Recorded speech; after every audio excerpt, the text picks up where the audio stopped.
Alrighty, I believe we are live. Hello, everybody. Hope you're all having a wonderful night or day. It's technically night for me. But hey, I'm ShadowRock. I'll be your host today. We're gonna be having a Mega Man discussion on preserving these old mobile phone games from the 2000s era, basically. You know, like Rockman EXE Phantom and Network, Legend of Network, and Rockman 5, Great Adventure on 5 Islands, or Rockman Dash. I think I said it wrong, but you guys know what I mean. Anyways, I have some special guests, yeah, plural, but one of them's gonna be late. But for right now, we have RockmanCosmo here. How you doing, man? Doing pretty good. How about you? I'm doing great. It's gonna be a lot of fun learning about what you all are doing here. But for now, why don't you tell us a little bit about yourself, what your project is? Hi everybody. I'm voice reveal. Yeah, hi. I'm Rockman Cosmo, or you can just call me Cosmo. And I guess the way to sum it up is I'm a mega fan who loves to work and preserve its history. So yeah, I'm the leader of the Rockman feature phone preservation project. So that involves preserving Rockman.exe Phantom Network, Legend of Network, and then also Rockman Dash Great Adventure on 5 Islands. Our team has been able to secure all three of those games, albeit in slightly different forms. But basically, all of these games are considered lost media because Mm-hmm. Capcom took them down in 2018. So yeah, it's really our team is so lucky to have found these games in the first place. Oh, Like just definitely. yeah, endlessly grateful. We could probably get into that later. But on top of this, I'm also the leader of a few scanlation projects. So most recently, our team finished translating this Japanese exclusive Rockman Dash guidebook called the Rockman Dash Great Adventure Guide. It's like a 100+ page guidebook that also includes concept art and scribbles. And for 2 years, my team worked on this. I was the typesetter, and I had a wonderful team of translators who worked on it. And we just finished it this July. So now I'm working on doing the same thing with the Taiwanese exclusive Rockman Dash um, manhwa, and then also the, I guess, independently published Rockman Dash 2 for Coma, which are just a bunch of, I guess, humorous comics that make fun of Rockman Dash 2's plot. And I plan on doing other guidebooks in the future. I But just yeah, that sounds funny. yeah, they're really funny. Yeah, some of them are a little edgy, I think, but and then humor's a little hit or miss, but they definitely do a good job of making a joke out of the game. And I wish there were more of those out there that I guess made fun of the different plot elements, because some things in Mega Man are a little ridiculous. Yep, that's why we love it. Yeah. um, yeah. So I did see that Rockman Dash book project, and that was pretty cool. I really like it. Really appreciate the work you guys did on that. Even like just bringing it to English audience. I think it's super important. Very much Oh appreciated. yeah. Oh yeah, yeah. Thank you. Yeah, that's one of the main goals with the scanlation projects. It's just because we want to bring these Japanese exclusive materials, especially stuff like concept art and scribbles that have never been translated. We want to make them more accessible to an English speaking audience. And I've had actually a few Spanish speaking people reach out to me and they want to use mine as a basis for a Spanish translation. So I'm not sure Nice. exactly when that's going to happen, but I'm gonna plan on being involved in that as well. Just want to make sure the most people can know about the development of these games, because there are some pretty interesting things that was said in that guidebook. And probably let's see, I think Dash 2 had a smaller guidebook, but it had similar concept stuff in there. Yep. Definitely. All right.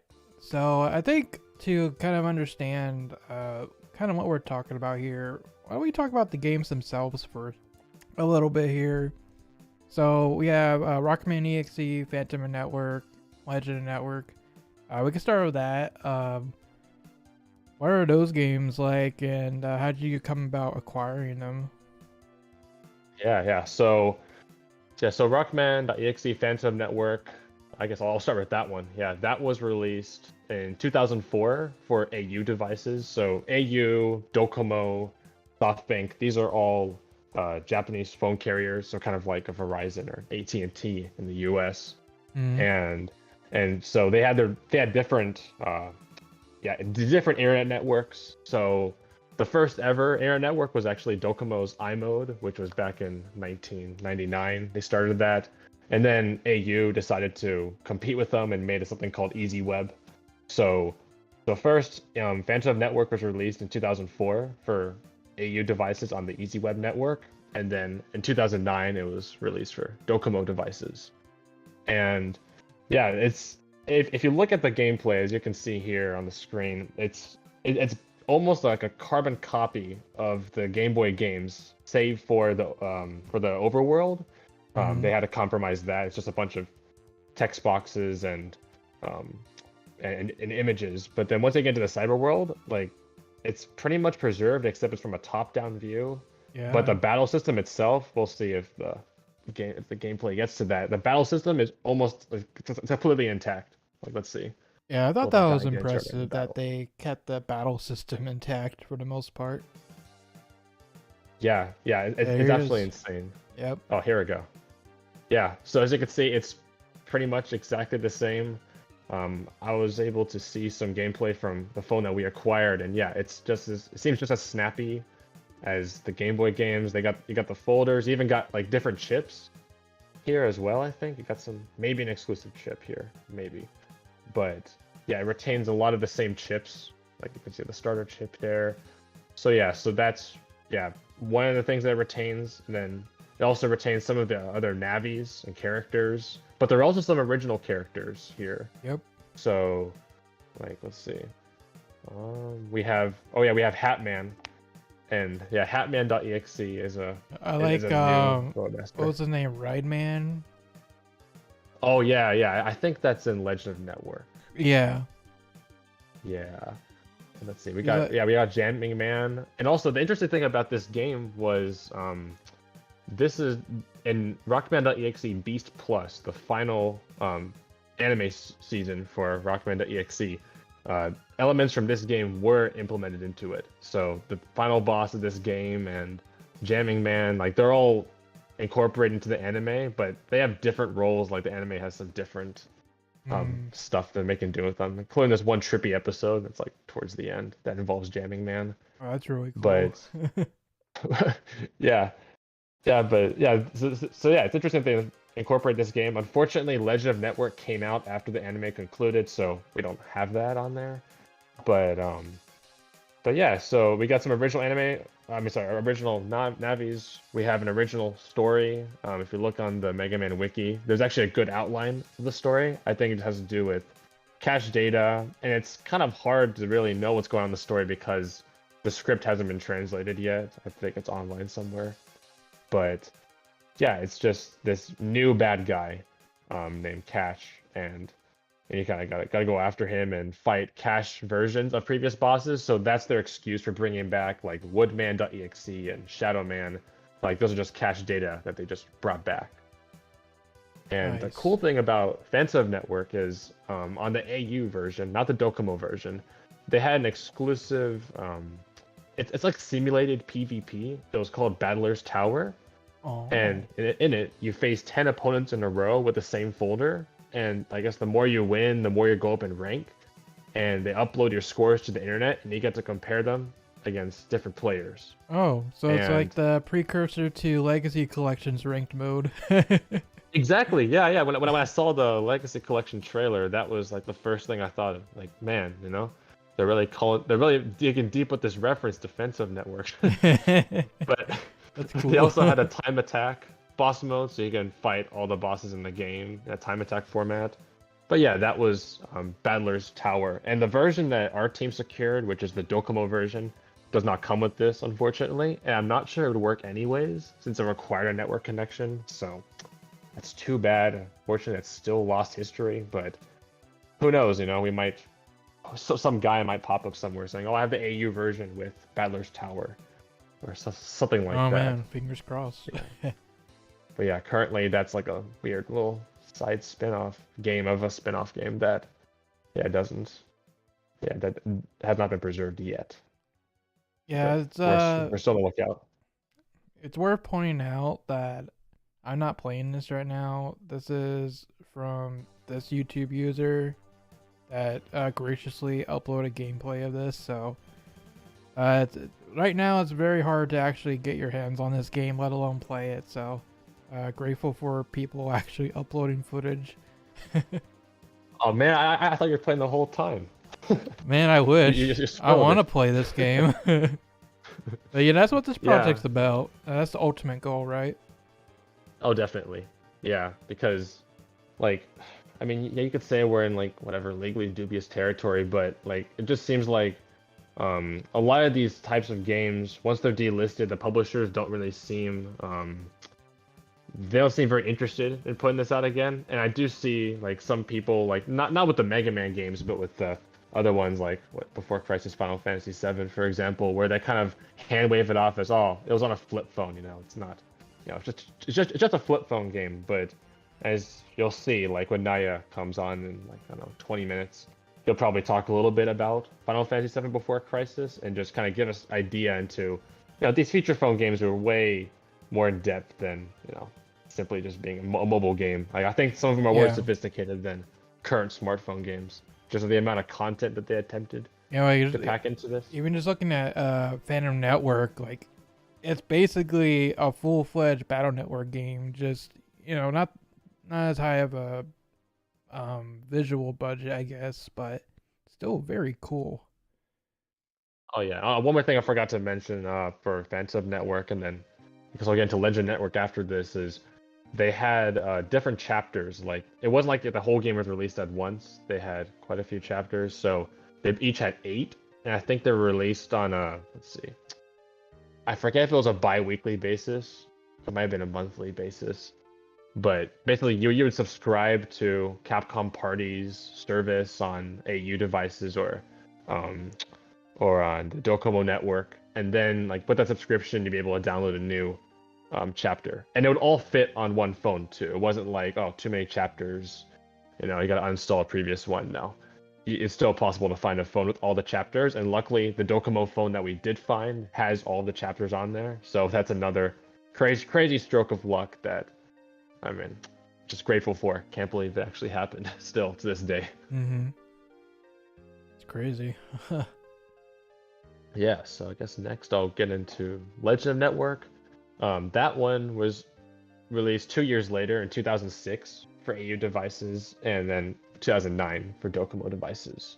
And that one also has 8 chapters, and this one also has an original story, but this time it features an ancient civilization with advanced net technology. Now, where have I heard that before? Oh. So that's where they got that. Yeah, exactly. Another reference. So I think this. See, if you look on the Mega Man Wiki's page for this, there's very little info on this one. I think just because of, well, the way it was released, and then just how little stuff gets out of there. But they have this new ability called the Trans Arm, and it's kind of like a double soul from Battle Network 4 and 5. So yeah, I don't know what the Trans Arm exactly looks like. Like I think maybe in some of the gameplay videos it's featured, but basically by sacrificing one battle chip, you can use the powers of a net navi for 3 turns. So yeah, it's Oh. yeah, I Kind of can like Double Soul, I guess. kind of like a double soul. Yeah, yeah, I can paste into the chat there. Yeah, it's very interesting mechanic.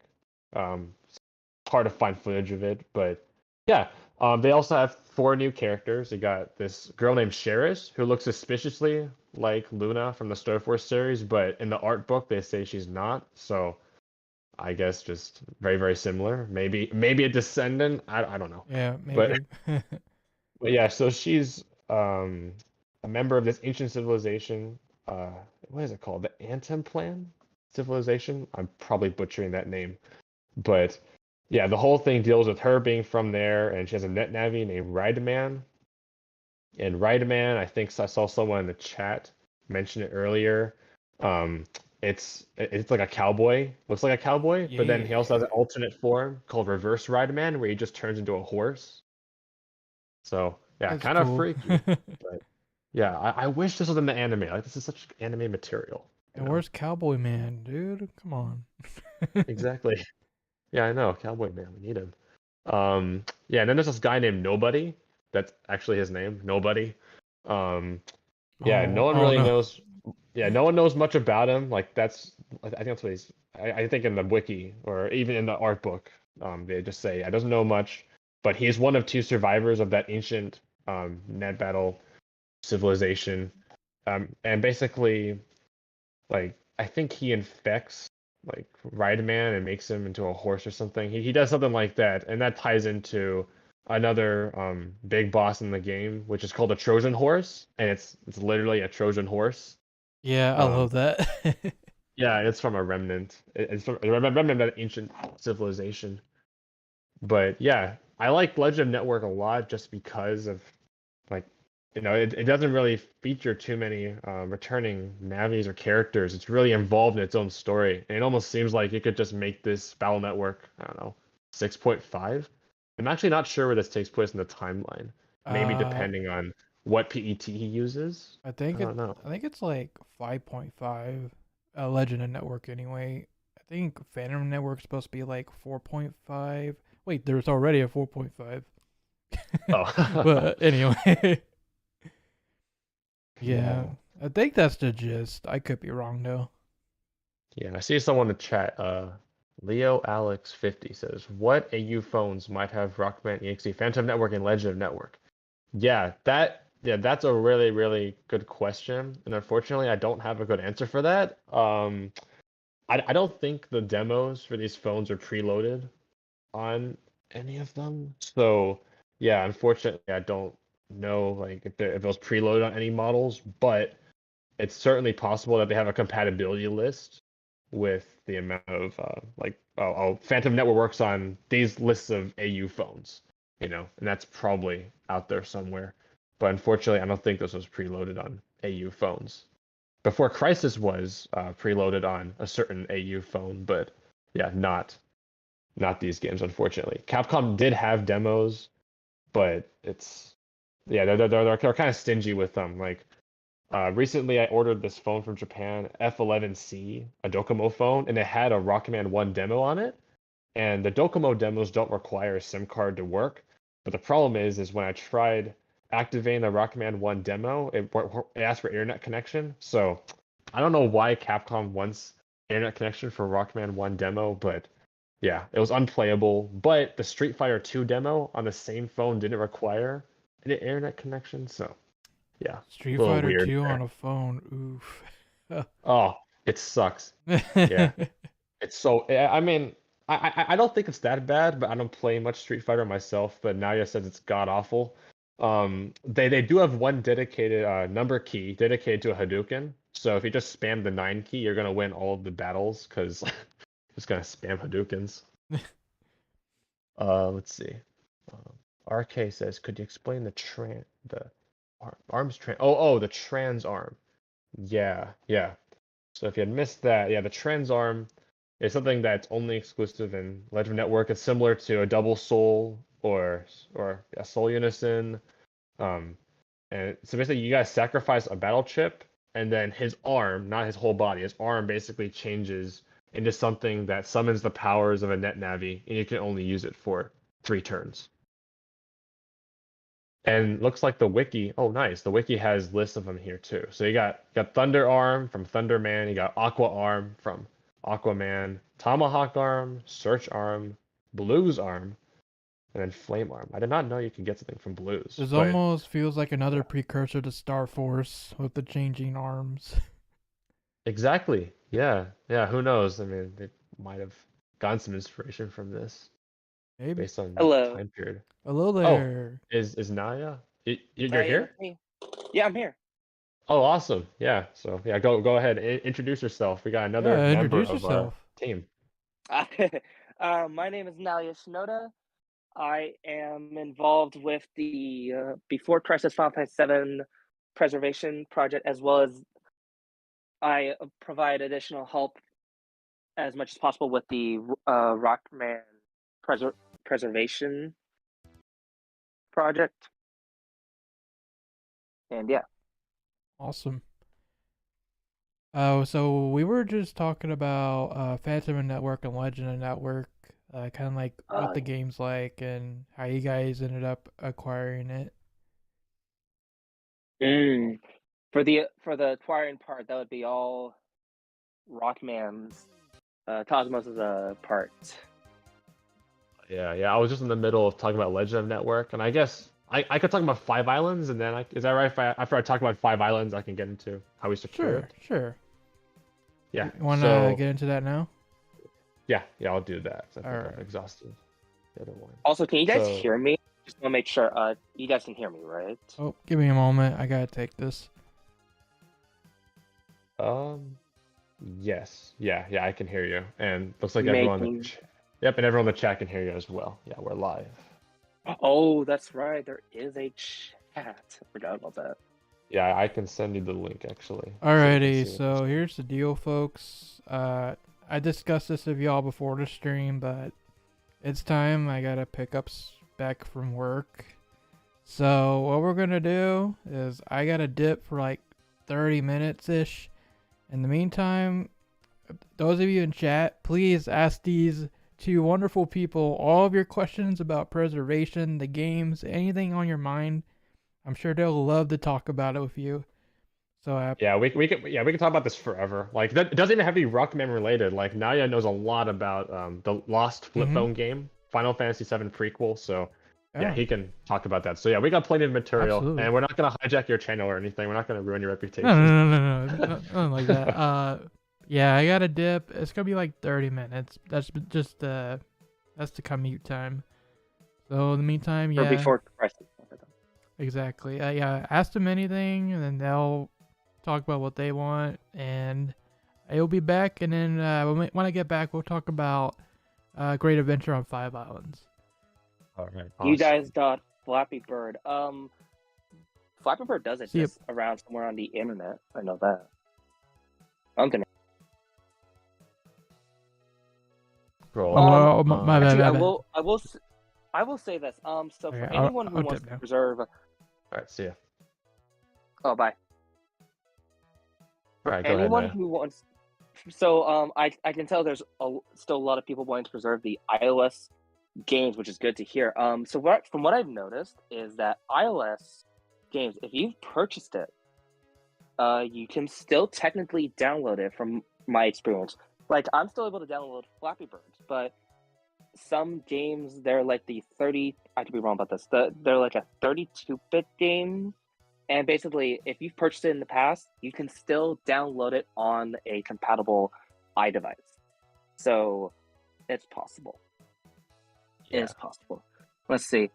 Let's see. How hard is it? Right. How hard is it when VC XZ? How hard is it to preserve old cell phone games? Are most of them lost forever? It feels like most of them are lost forever.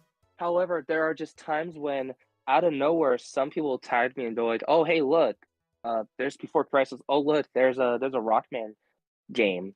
So I think some people, they do have these games, and from what people have told me is that some of them like to kind of like keep them hidden for various reasons. I still don't know to this day.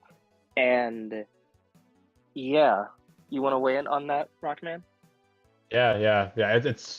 It's really, really hard. It's mostly due to the lack of documentation about what goes on inside these phones, right? Like it's not like what do you call it?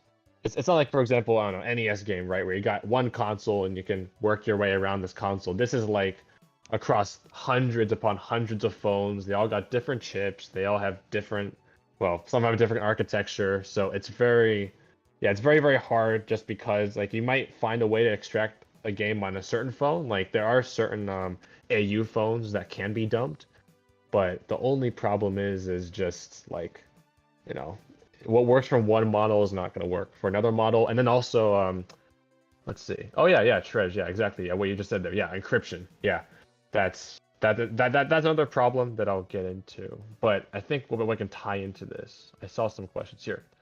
For anything, so anything related to the Rockman game project at all, Cosmos, I'll let you answer those questions. Yeah. So let's see. So yeah, 112 says, how do you dump a game for preservation purposes? What sort of processes does that entail? And then that random spriter says, what actually kicks off the process of getting to the data of some of these phones? And then another one that I'll tie into is, wait, here it is. Jared the Man 7, how much progress have you guys made on the Mega Man games? Yeah, so I will start with like progress on the Mega Man side, and I might even repeat this later when ShadowRock gets back. But yeah, so long story short, we've definitely made a lot of progress. Like it's been almost 2 years since we've started this. The two, let's see, yeah, we got two camps here. We got the EXE camp, and then we got the Five Islands camp. And basically, the EXE games, they're on the phone like they're basically inside the phone storage. So like you can play them. The phone that we have with the EXE games also has a SIM card. So basically, these games are playable on the phone. They're not on an SD card. They're directly on the phone storage. In order to get into it, we have to hack directly into the phone. So right now we are trying to, well, currently the plan of action is to dump the NAND chip of the phone, basically reverse engineer the firmware. And then after you reverse engineer the firmware, get into the file system and find where these Java game files are located. Once you find that, then bam, we can get the .jar files off. And then the next step is developing an emulator, which, yeah, as Trej just said, yeah, it's hard to get emulators for these kinds of phones because while a lot of them ran on something called Java Micro Edition, the Docomo phones had a specific like profile of JME called Doja or Docomo Java. So basically, like you can emulate pure Java Micro Edition, but the Docomo offshoot of it that still has to be worked on. There is one team member named Zur who is working on developing an emulator, but it's taken this user quite a bit of time to do that, which makes sense because this is all on the side, all hard to document. But yeah, so that's the EXE phone side. So that one we're getting pretty much good progress. Right now, we had some problems dumping the NAND chip, but we were able to find its bootloader. And then now one of our team members is going to reverse engineer the bootloader, and then just try to get in there from there. It's very, very technical stuff, but that's the EXE phone. Then Five Islands is in a totally different camp. Five Islands, one of my translators, Midori, if she's listening, thank you. She used to live in Japan, and she had a phone with I think the first chapter of Phantom Network, but also had all 5 islands on there. And then when she moved back, she had to give back her SIM card to Docomo because she doesn't live there anymore. So now the games are stuck on a micro SD card.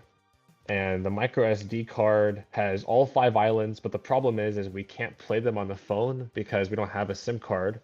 And then in addition, they're all encrypted. So one might think, oh, you can take out the micro SD, plug into a computer, and then bam, it's going to be, all fine. But unfortunately, everything is encrypted on there with something called the C2 Cryptomeria cipher. It's really, really hard to crack it.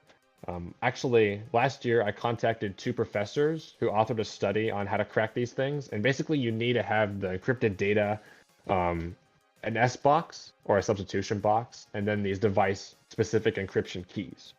And I contacted these professors. I said, hey, we got the data, but we do not have the S box or like device keys. So can you tell me, can you help us? And the professors came back to me and they said, oh, unfortunately, this is mathematically impossible. The heat depth of the universe will happen before you can break the encryption through brute force. So yeah, that was really demoralizing. But the good news is recently a user named BinCat, member of our team, he was able to find the S box somehow. I have no idea how he's able to do it. And basically, he took the S box and he told us how to dump like the SD card with its protected partitions. And then from there, we were able to get almost all like the device keys and stuff, except for one. One is inside the device firmware, and basically we have to dump this phone's firmware, find the device key, and fingers crossed we can crack the encryption. Hopefully there's not another layer under it. If there's a layer underneath it, I'm gonna throw something out a window. But yeah, it's just that's 5 Island situation right now. So yeah, we thought it was gonna be like totally and almost impossible, but thank goodness BenCat found the S box, and now we just got to work on dumping that phone's firmware, and hopefully we're good to go. So let's see. Who's the next question? Yeah, I gotta look at some people in the chat because they said some things that are related to what I was talking about. Let's see. Okay, question. What year do... Okay, actually, I'm gonna keep going up. How come there's an emulator? Okay, yeah, I already talked about emulators. Oh, here we go. Is anything in the Mega Man X preserved or fully lost? Yeah, neeps. Yeah, good question. So there were actually some, let's see. They ported Mega Man X1 to X3 on these phones, but they also ported Mega Man X4. Hard to believe, but they had 2 separate games, one with the X version and one with the Zero version. You can see some gameplay on YouTube. No idea how they did that. Capcom had some wizards working the code or whatever. But yeah, that's crazy. And unfortunately, I don't think X4 is preserved. I think X4... To our knowledge, for all we know, there could be some people like in Japan who actually do have the game stuck on a phone, but not everyone is as open to sharing and saying, "Hey, I got this game." Some of them just kind of having, and they're like, "Oh, I have the game," but rarely will any of them ever make an effort to go on the internet and say they have it for whatever reason. Exactly, yeah, and that's something we might get into later. All right, let's see. Bolt Mouse X. Yeah, related to what I was saying before. How does 5 Islands play? I've never touched it in my life, unfortunately, but based on the gameplay that we found, thank goodness for a user named Suzukaze, who recorded the gameplay about a decade ago. It seems like it's just like the tank controls of Mega Man Legends games, but on a flip phone, which does not sound particularly comfortable. There's this one island that's an ice stage, and I cannot imagine like flip phone controls on an ice stage. It just sounds like total pain in the butt to play. But yeah, it's just basically almost a copy paste of the combat, including the lock-on system too. They got a whole lock-on feature as well.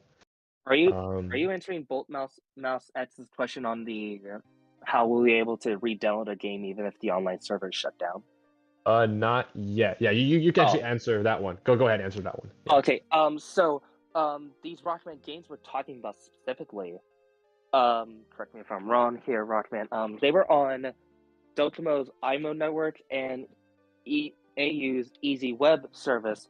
Now for AU Easy Web, was there a Java version of these Rockman games for the AU phones?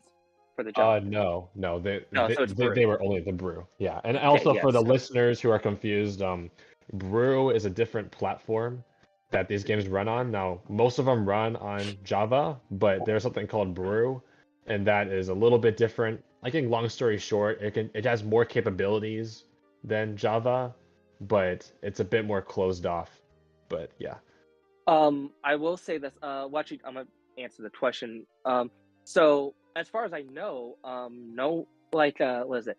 So the official Capcom store that provides these these wonderful Rockman iMode AU games, the official website to it is officially down. Now, whether or not the location of the jar and the Brew file, exists in that same location is a mystery to me. I don't know, and I'm not even gonna go digging in anywhere near that area.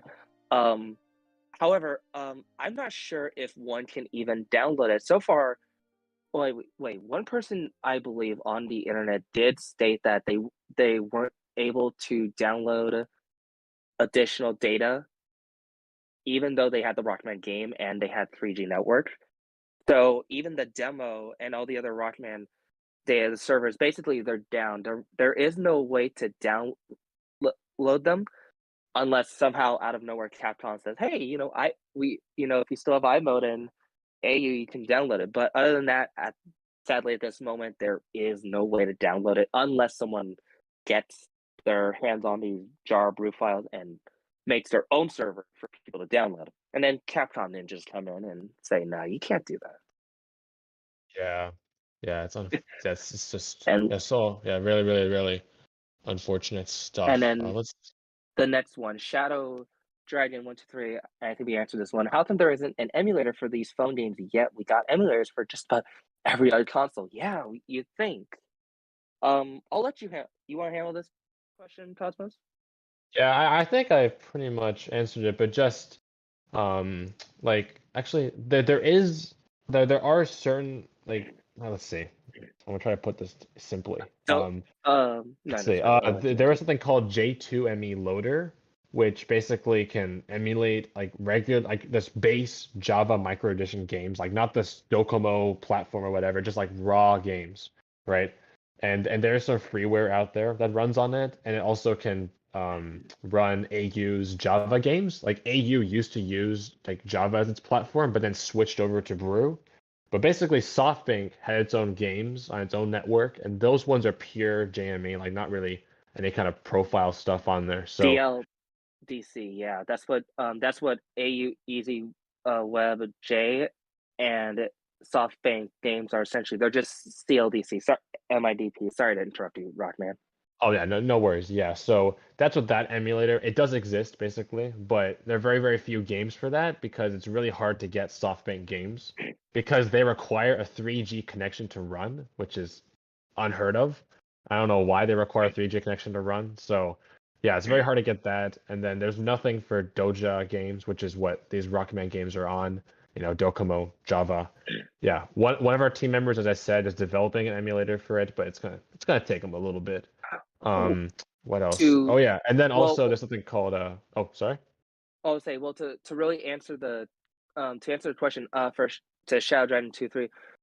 The reason why a Doja emulator doesn't really exist is because there's not many games for people to, well, not many that people know of that have been archived that exist, and as well as just it's very niche and very very kind of like unknown to many people. That's the reason why it doesn't exist. However, the brew games that Japan had, to my knowledge, there is really no special like Japan company version of brew, and we've seen um like what there isn't a brew emulator out there. So if you were to get the Rockman brew games, technically in theory you can still emulate them and actually play them on actual Western brew phones. To my knowledge, I've seen it happen.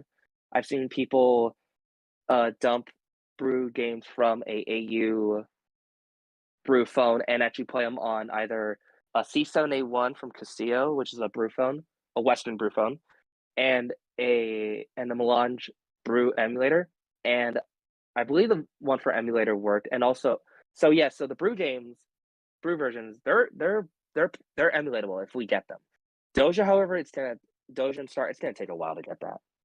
Yeah, and that's what the Rockman games are on. So it's gonna be a bit, but it's good that an emulator is being developed at the same time as we're trying to get the phones out the games. So let's see. Bolt Mouse X had some more questions a few minutes ago. I'll combine two of them. Is there like a specific limit of playing the Mega Man phone games? Like, if you mean like time limit, no. Like, if you mean storage limit, I mean all the phones have storage limits. So yeah, you could probably Limit. yeah, I'm not exactly sure what he means by limit. Well, But let me see, which one was this? What you said limit. Let's see. yeah, specific limit. I don't know. Are Yeah, you on? if they mean time limit, then no, I don't think there's any kind of limit on that. Or maybe You and I are data, you and I are a possible. bit both lost on where we are in the chat, but we'll try to answer as much questions as humanly possible. Yeah, As so while he's trying to search we'll for try. that one, I'll answer another one, which is there's no specific USB cable to plug in, right? Yeah, actually, there for these phones, they have this really really weird connector. I don't know what it is. It's like this specific connector that's for Docomo and SoftBank phones. They did manufacture one that you can plug into a PC. However, they have this weird thing where it doesn't really connect properly unless like you have the specific USB drivers for the phone model and you're running Japanese Windows XP. So like if you want to use the Docomo transfer software, which can only transfer photos and videos, But if you want to use that, you have to have Japanese Windows XP for that. So you gotta set up a VM and go through all the headache of that. I think we should state this. The name of that software is called Data Link. To my knowledge, not many people have experimented to see if there's a possible flaw with that software. I'm not promising anything, but I'm saying it's an unresearched software, meaning there could be some flaws in it that could be of help, but maybe there isn't. Basically, we would need more people to help and look into it. I could be wrong. It's very possible that they locked out any way of possibly getting in, of using that program to get into a phone. But hey, there are people. I mean, just like with Rockman's example, the professor said, "Oh, you'll never be able to do it," to him, and then Ben Cat came and said, "Oh, I pretty much did it." So I think, if anything, I'm pretty sure there is a way, but who knows? Basically, I'd say go for it. I'd say if you think if there's a way of finding a flaw in that software, I think it's possible. But then again, I don't know much about this stuff. I'm researching, but I don't know much. Yeah, that kind of reiterates what he was saying before, and that just if we had like way more people looking into this, like I don't know, the PSP hacking scene, for example, I'm sure that we would have found an exploit by now. So let's see. Skins says maybe dumb question. Nope, there are no dumb questions here. Yeah, all these questions are great. What about the manufacturer? Have you attempted to contact them? Now, yeah, I think this is a good one for you to talk about because I think you've done this. Contacting the manufacturer? Like, oh, wait a minute. Do they mean Capcom or do they mean the phone manufacturer? Like the For chips? all we know, I mean, I'm a bit optimistic about it.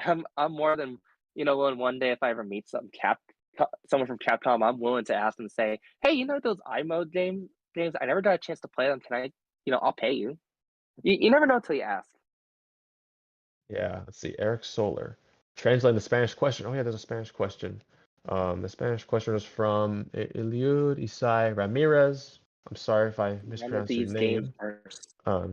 Yeah, could they be emulated on a cell phone or smartphone or Nintendo DS DSi? Yeah, I'm not sure yeah. actually. Yeah, technically, if you're able to get the program on there, right? It's definitely possible, especially cell phones and smartphones. Like you could definitely put the emulator on there. I imagine. Where are you in this chat? I'm looking. All I'm doing is scrolling up. No, you're good. You're good. I mean, technically, I got a little kind of a bookmark. I'm trying to answer as everyone's question as possible. Someone's Vash asked, will these games be playable on GBA on a GBA? I mean, you could like take it apart, decompile it, and put it on a GBA. But as far as I know, that's a bit of a project.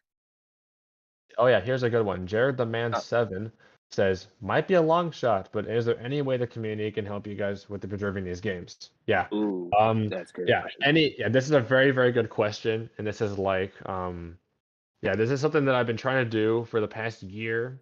And it's basically just trying to find a platform to speak on to raise awareness about feature phone games in general. Because they're on flip phones, right? And because they're only in Japan, they've been really overlooked by a lot of people in the video game industry, video game preservation community. They've been so I think just the more people that know about these, the greater chance that we'll be able to find more people that can help us technically with them. Because if there's one thing that the feature phone preservation community, not just our team, needs, like we already got a great team of people, and I'm very confident in their abilities. But there are other people working on other games, and they just need technical help. And because not enough people know about this, it's very, very hard to find someone who can help. And if there's someone who could help, they're just not aware of it yet. So yeah, the main thing that I think anyone can do, not limited to the Mega Man community, is just talk about these games. Don't forget their stories. Telling Capcom about it. Capcom probably knows about our awareness. They did take down that one Phantom Network recreation project, so that makes me very suspicious for what they're going to do in the future with it. But yeah, spreading awareness is the number one thing. Actually, in the beginning of the project, we did have this fundraiser where we had to raise, I forget how much money to fund, like, basically buying these test phones and equipment. And to everybody who donated into that PayPal pool, thank you so much. Like that, yeah, your money has not gone to waste. Like we've been using it on so much equipment and testing devices and shipping costs, everything. We've been using it, and I'm endlessly grateful for everyone And who they've helped been out in the beginning. and they've been make. Oh, sorry. I just want to say, and they've been making great progress, and it's so far to this day. I believe this is actually kind of one of the only IMO games that's making this much of progress in terms of getting off the phone and preserving it. So it definitely, if anyone somehow has any doubt about where the money has gone, it's gone into, from what I've seen, it's gone into good hands and good efforts. It's just the companies who made the phones, they did not play around when it comes to designing the hardware and stuff. It has given the team a big challenge in getting the game off. Yeah, Yeah. I could see that. Oh, welcome back. Yeah, oh, it scared me. Yeah. We got like a Shadow Rock ghost or something. Yeah, and the Well, voice of that's God. We're still going through the questions here, so Oh, there's a I'm gonna try. pretty sick fireman fight going on here. I want to see that. Is this footage of the Phantom Network. Okay. It basically looks like it's just straight up, strikes Yeah, I from can the see all the scan until that lines part. and everything. My gosh, to play this game on an actual cell phone, so cool. I know, right? Yeah, let's see. So user VCXZ and Skins asked pretty much the same question, which is, did Capcom develop these games? Were they sourced out? And do you think they have the source code? I think this was all done in-house by Capcom. I don't think they outsourced it to anybody, and I hope they have the source code. You never know, right? Like, these companies, you think they have stuff and then they just lose it, right? Like, what is it, Mega Man Mania, whatever, right? They had the Game Boy games, like they lost the source code allegedly or something. So Oh, did they? yeah, unfortunately, I can't guarantee that, especially on flip phones. Capcom might think of them as not as important. I don't know, but I hope they do. But I believe that it was all done in house. And let's see, I'm just gonna try I rapid believe fire. it. Did Was you it ever? Oh, I was gonna say also because Square Enix also, this is a bit out of kind of within like Square Enix also deleted the source files for the Final Fantasy VII Advent Children movie. So that's kind of a little bit scary when you hear about things like that. And it's just, I don't know, it's really really sad when those type of things happen. yeah. Let's see. Did we ever find Mega Man Rush Marine? And also, that's by Sir Isaac Fortesque. And then another one, Neeps. Rockman Go-Go preserved at all. I think Mega Man Rush Marine is preserved. I think it was released on Western devices. Yeah. On Blackberries, I think. Rockman Go-Go. There's so many Rockman games. I forgot what Rockman Go-Go was. Oh, is this the one? Oh wait, that's the one that was like Mega Man powered up. Ah, darn. Yeah, I actually do not know. I'm really sorry. I don't know what's up with that game. Since it was released on smartphones, I believe it's probably an easier chance of it getting saved, assuming that it's not reliant on an online connection. But yeah, I wish I could better answer that. But yeah, fingers crossed that that game is safe. I do want to answer. I'm going down the list of trying to answer the rest of the live questions. Boltman X asked question: what year did these phones come out? The ones that were playable for Rockman, it was early as 900 iPhones to play them, right? Like the 900i series, right? I'm correct. Yeah. Because yeah, so as early as the P900i, P900iV phones, as early as that, so that's around I believe 2004, and but they've been coming out with these phones for a long, these IMO phones, the AU phones for a long time. So around 2002 to 2000, when was the last IMO phone? Oh, that was 2015. That was the last one, 2015. Oh, okay, so the tech part up to snuff. Shadow Dragon 23 asks, so the tech for Docomo are up to snuff with modern era tech. If anything, they got secret in terms of how they designed it. And it makes it even more difficult to dump the content and get the games off the phones. If anything, what's actually been really nice is what I've been seeing is a lot of the AU phones that have a compatible Peru version of what the Rockman games are. They some of them seem to be easy to dump, some of them not so much. But find some compatible AU phones with the Rockman games on it, we would be able to actually dump it and get whatever data is on there. For some, not all. Here's a good one by Shadow Dragon again. This person has got a lot of great questions tonight.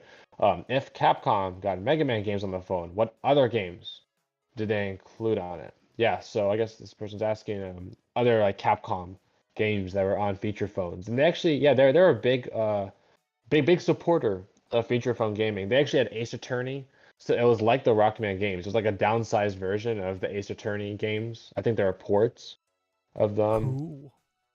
They also had a Monster Hunter game, Monster Hunter I.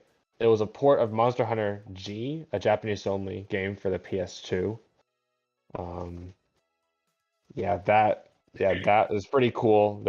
There's some footage of that, I think, for the Zibo console, which is a Brazilian gaming console that also ran on Brew, which was like that mobile platform. It's amusing that Ace Attorney ports were going back that far. Yeah. They've been doing mobile ports forever. Yeah. Oh, yeah. Rockman, in terms of, I'm going down the questions, I just got to that area where it says, is there like a specific limit of playing the Mega Man phone games? I see. I finally got down to that list.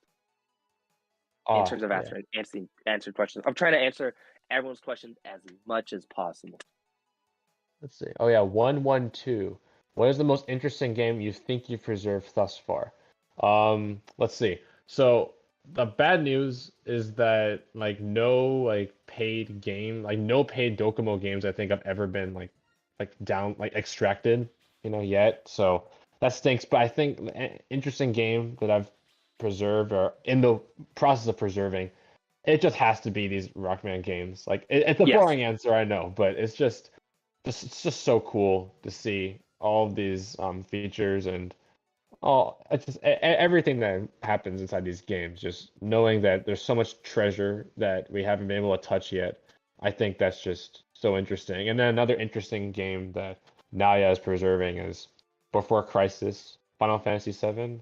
I mean, probably later you can mention some details about that, but that one's also absolutely incredible feature phone game. I will definitely answer questions on that if we somehow run out of Rockman stuff to talk about.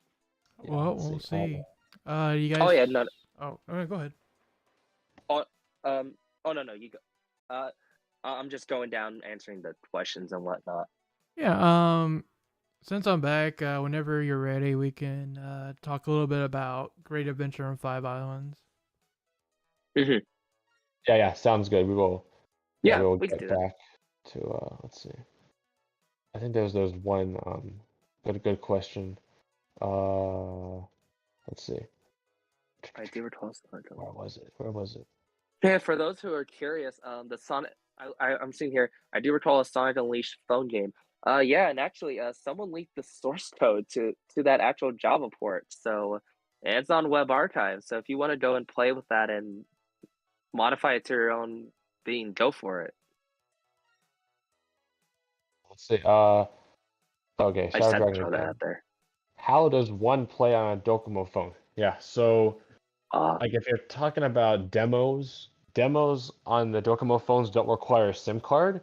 So what you could do, and this is very, very luck-based, like I have to put this out there, there's a giant disclaimer, but you can go on an auction site like Yahoo Auctions or Mercari and use a proxy service like Buy, and you can find the specific phone model that has these specific games. I was actually able to make a spreadsheet I could put in the chat.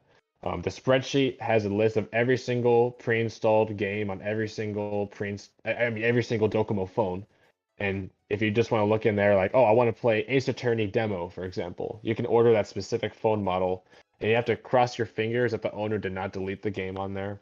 And that's how you would go about playing it. I really don't like how luck based it is. I lucked out 2 out of 3 tries so far. One of them did have the Mega Man demo, but internet locked. But yeah, so that's how currently you can play games on a Docomo device. The other way is to have the game already downloaded with the SIM card, but that's almost impossible for Western people to come by. You have to be in Japan in order to get a good chance at playing like a full paid game with the SIM card. But yeah, good question though. That's good. I will copy paste my spreadsheet here. Someone asked, how much does the phone cost? If you're talking about Docomo phones in general, they could range from like technically $5 to $200 or even more. It depends on what phone you want to buy. Yeah, like most of the phones are like around $20, I think, $10 to $20. But some phones, like the most famous phone, is the P900 IV that came out in 2004, and that was a release alongside the Final Fantasy VII Advent Children animated movie, and actually Crisis Core Reunion and the remaster just came out, as well as the original Crisis Core did have a phone, that exact same phone in the game as well. So because of the phone's presence in both of those games, the sellers know that overseas people want it, so they jack up the prices to like $200. Yeah, So of course. yeah, it's Like- too bad they know. That's I how highly the- recommend. Oh, no, Go sorry, ahead. go ahead. I was just Oh, saying sorry that's about how that. the secondary market goes. Yeah. There's a website called Mercari and Yahoo Auctions Japan that you can purchase these phones from. However, they only allow you to purchase from them if you live in Japan. But if you go through a service like White Rabbit or Bai, you can actually, it's like a proxy service where you're paying for extra shipping, but there is a gateway to get these phones from Japan into your hands if you're in the United States, or if you're in, wherever. There's a way. You'll just have to look up the shipping and what they can and can't do. Yeah. Let's see. Is there? I do Okay. recall something. Oh, here we go. Okay. LML 1, 2, 3. So the code language that was used in these games was Java, right? Yep. Yeah, it was Java or Brew, which was a C++ based platform. So yeah, one of those two. LML 1, 2, 3. Yeah. Oh, I gotta many. answer this one. What's the plan after? Are you going to take some time off to play them for yourselves? Probably. Probably. I don't know. It depends. It's funny though. Like when I'm involved in these kind of projects, I'm actually playing like fewer games than I ever have because I'm so invested in preserving them. So Yeah. it's like I'm playing less It- Rockman than I ever have, I think, right now. It- It's so sad. Yeah. It depends. For me, I would say it depends on like if they do decide to somehow release Phantom Network and any of these exclusive IMO games, I'm gonna ask, well, what platform are you putting it on? And if they put it on a Switch, I really hope that someone could like decompile it or like extract the source code and data so that I could just make it playable on the cell phone, because I actually would like to play it as the way it was intended. Yeah. I would not mind. That would be cool. I would not mind at all. I would, because I see these. We got this little what are they called? Polaroid cameras or something, right? Yeah. Polaroid. Yeah. And I'm thinking to myself, that exists. And then there's a PlayStation Mini and this mini. Personally, I think if you do it right, you can, make a special little flip phone, retro phone thing. And I feel like there could be a market for that. But, not many people in Japan talk about, the flip phones anymore. There's Android flip phones, but that's about it. Yeah. Oh, in So the maybe- video, they kind of moved their camera, so they're definitely recording off screen. Oh, yes. Yeah, that's another thing.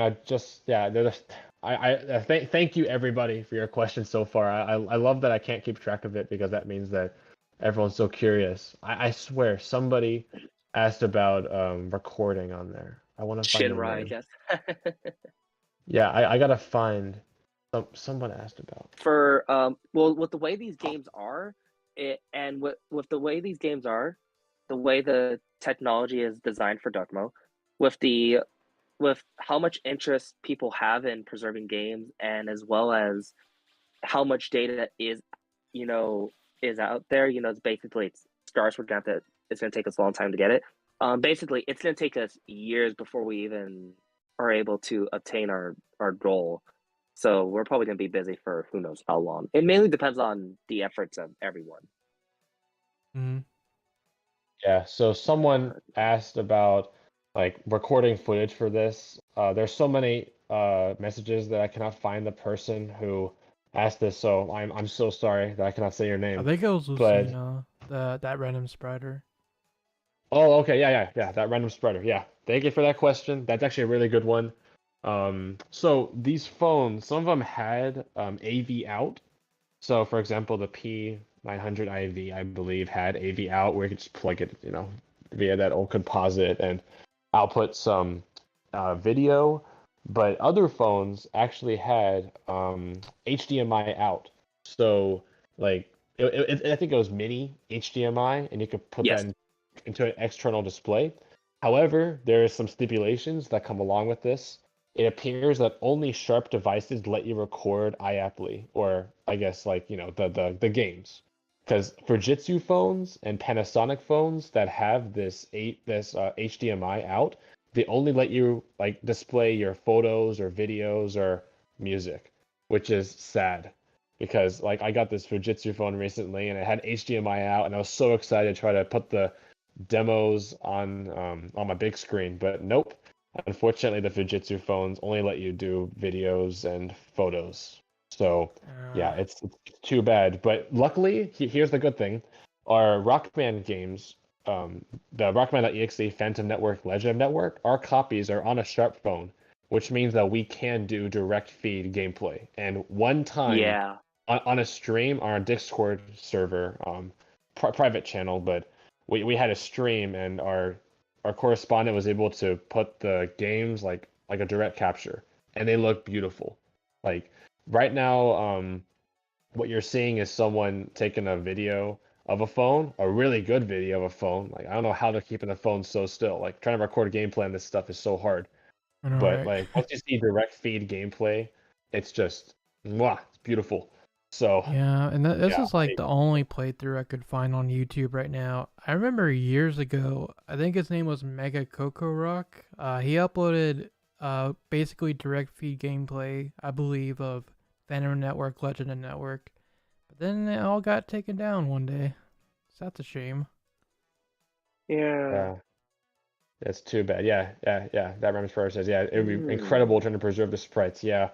I'm actually going to try to ask that correspondent to see if he can make that's nah. I mean he can make time for it, but that's kind of rude. I just eventually we're gonna have to find a way Is to make time or maybe send it to another person. Like just find a way to get a full direct feed gameplay of this stuff because it's really something to behold, and it's definitely possible. It's just that we're all so busy people in real life as well, so it's hard to get across that. And also, someone I just saw. Oh, go ahead. someone also asked, is it possible to have the games translated? If by modifying the game file itself to have it translated, I'm pretty sure there's a way. There are ways to have these games translated. You just need to find someone who will put the time in to translate them. Yeah, It depends what actually, you want to do. Midori, she said that she would help us translate the games after we get them off the phone, which will be in some time, Please, but yeah. So there is one please, Rockman community member who is going to help us. please post any links mentioned in the video on how we can play these games. There really is no way to actually play these games at the moment. That's what this project's for. That is what this project's for. We're trying to make that possible because the companies don't for some reason don't want to do this. I don't know why. I don't know what the atmosphere is over there when it comes to feature phone games. I really have no idea. wonder what it's like. Yeah, so I think currently we're caught up with the questions. So I guess if it's all right, Kind we of, can. yeah. Yeah, Okay. I'm so sorry if I missed your question, but I'll try going back and look. Oh yeah, Yeah. Tofu. Yes, yeah, that's the guy who has our phone. Yes. Manage to plan a stream. Oh wait, I mean, oh wait a minute, chaotic. Oh, okay. Yes, yes, yeah. I've seen your video. I've seen your video of the Phantom Network, and I was like, this guy has to know Tofu because he has our copy. So yeah. Great work. Yeah, Is he I the one really who appreciate it. streamed that video you showed me Yes, of yeah, the other? yeah, Okay. yeah. Yeah, Chaotic DX. Yeah, that thank looked you. really Yeah, good. thank you for doing that. A very Oh, good capture. Yeah, that was that's really cool. They awesome. wait. So did they actually get to play it? Yeah. So Chaotic DX is the one of Lucky. few people Lucky in the man, Western lucky world who's man. touched this game. So lucky. 100%, I envy you. I'm the bro. leader. I'm the leader of this project, and I envy you. If you guys need more footage, let me know. I'm in. Oh, nice. Very You nice. absolute lucky duck. Awesome. Yeah. So I'll quickly pivot to talking about Five Islands, and then ShadowRock can continue with his This question. game just looks overall easy to just recreate. You could just take this and you could take these IMO games and just port them to Switch, and I think you'd get a good sale Capcom, but no, you don't want to listen, I guess, for whatever reason. So far. Yeah. So let's see. Yeah. So Five Islands is actually a midquel between Mega Man Legends 1 yeah. and 2.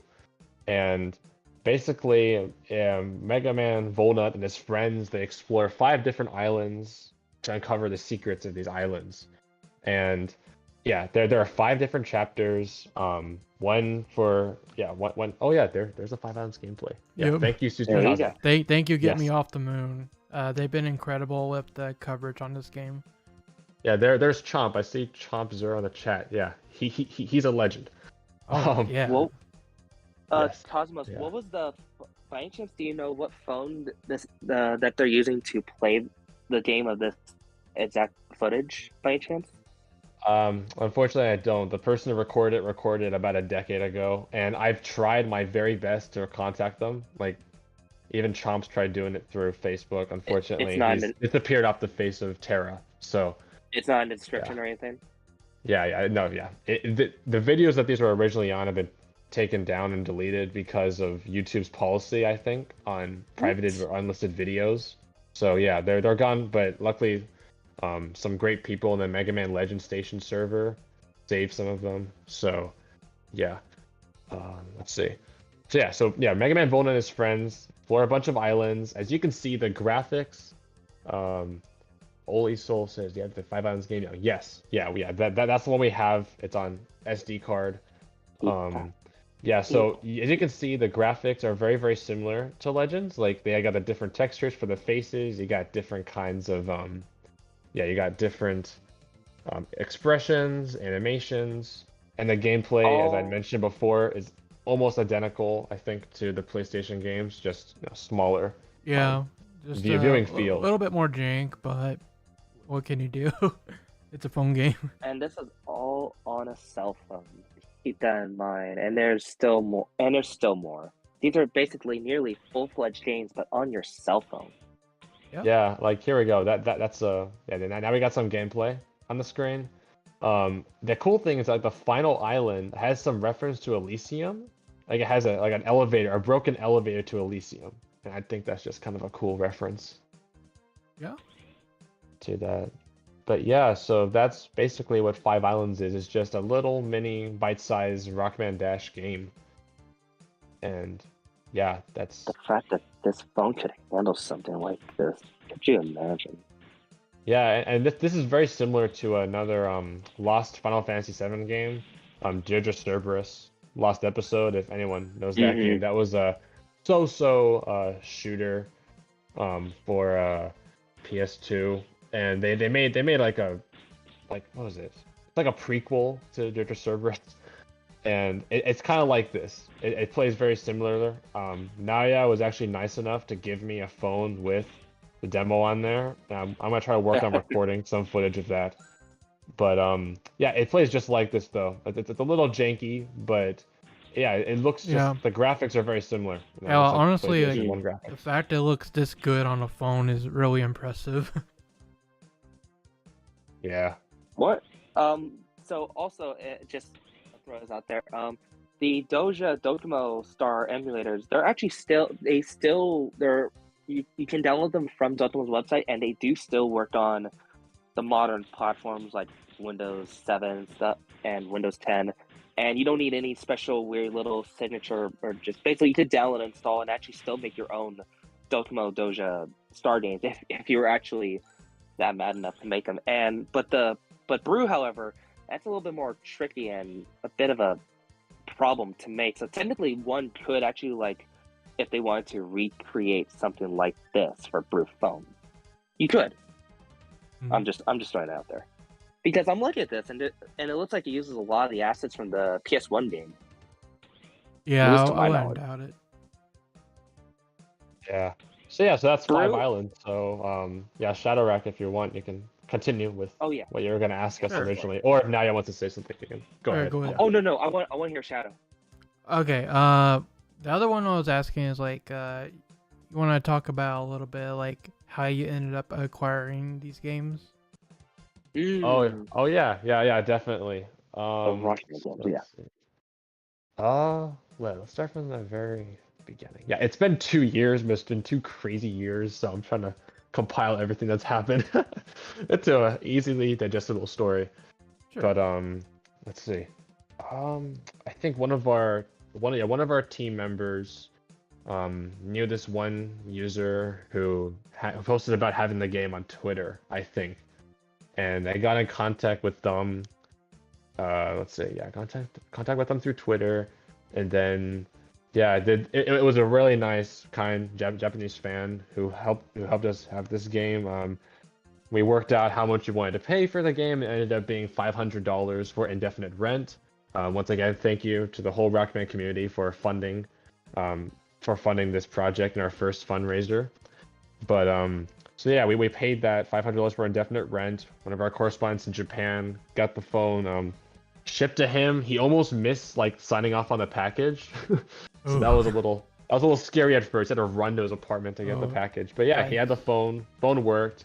Then he flew back to the U.S., brought it on with him on a plane, then sent it to our correspondent Tofu, who currently has the game. It's stuck in a safe right now because we don't want to mess with this phone. You know, this phone has the holy games on there. We're not really gonna fiddle with it much unless it's like what do you call it? Unless it's like direct feed gameplay. But currently it's safe inside a safe. So that's how we were able to get those games.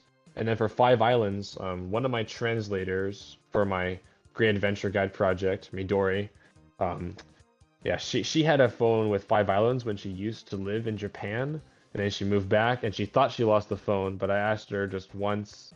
I said, just please, one more time, can you look?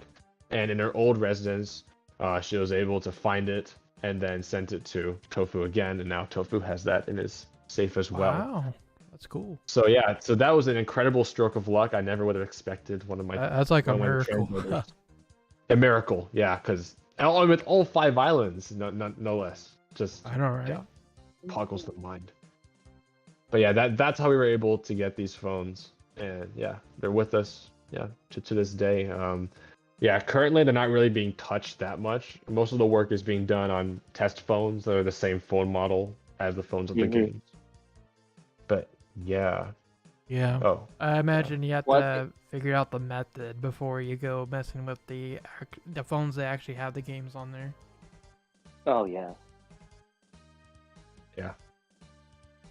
Let's see. All right, I got some questions. I'm just watching this gameplay while listening to you guys, and this is amazing.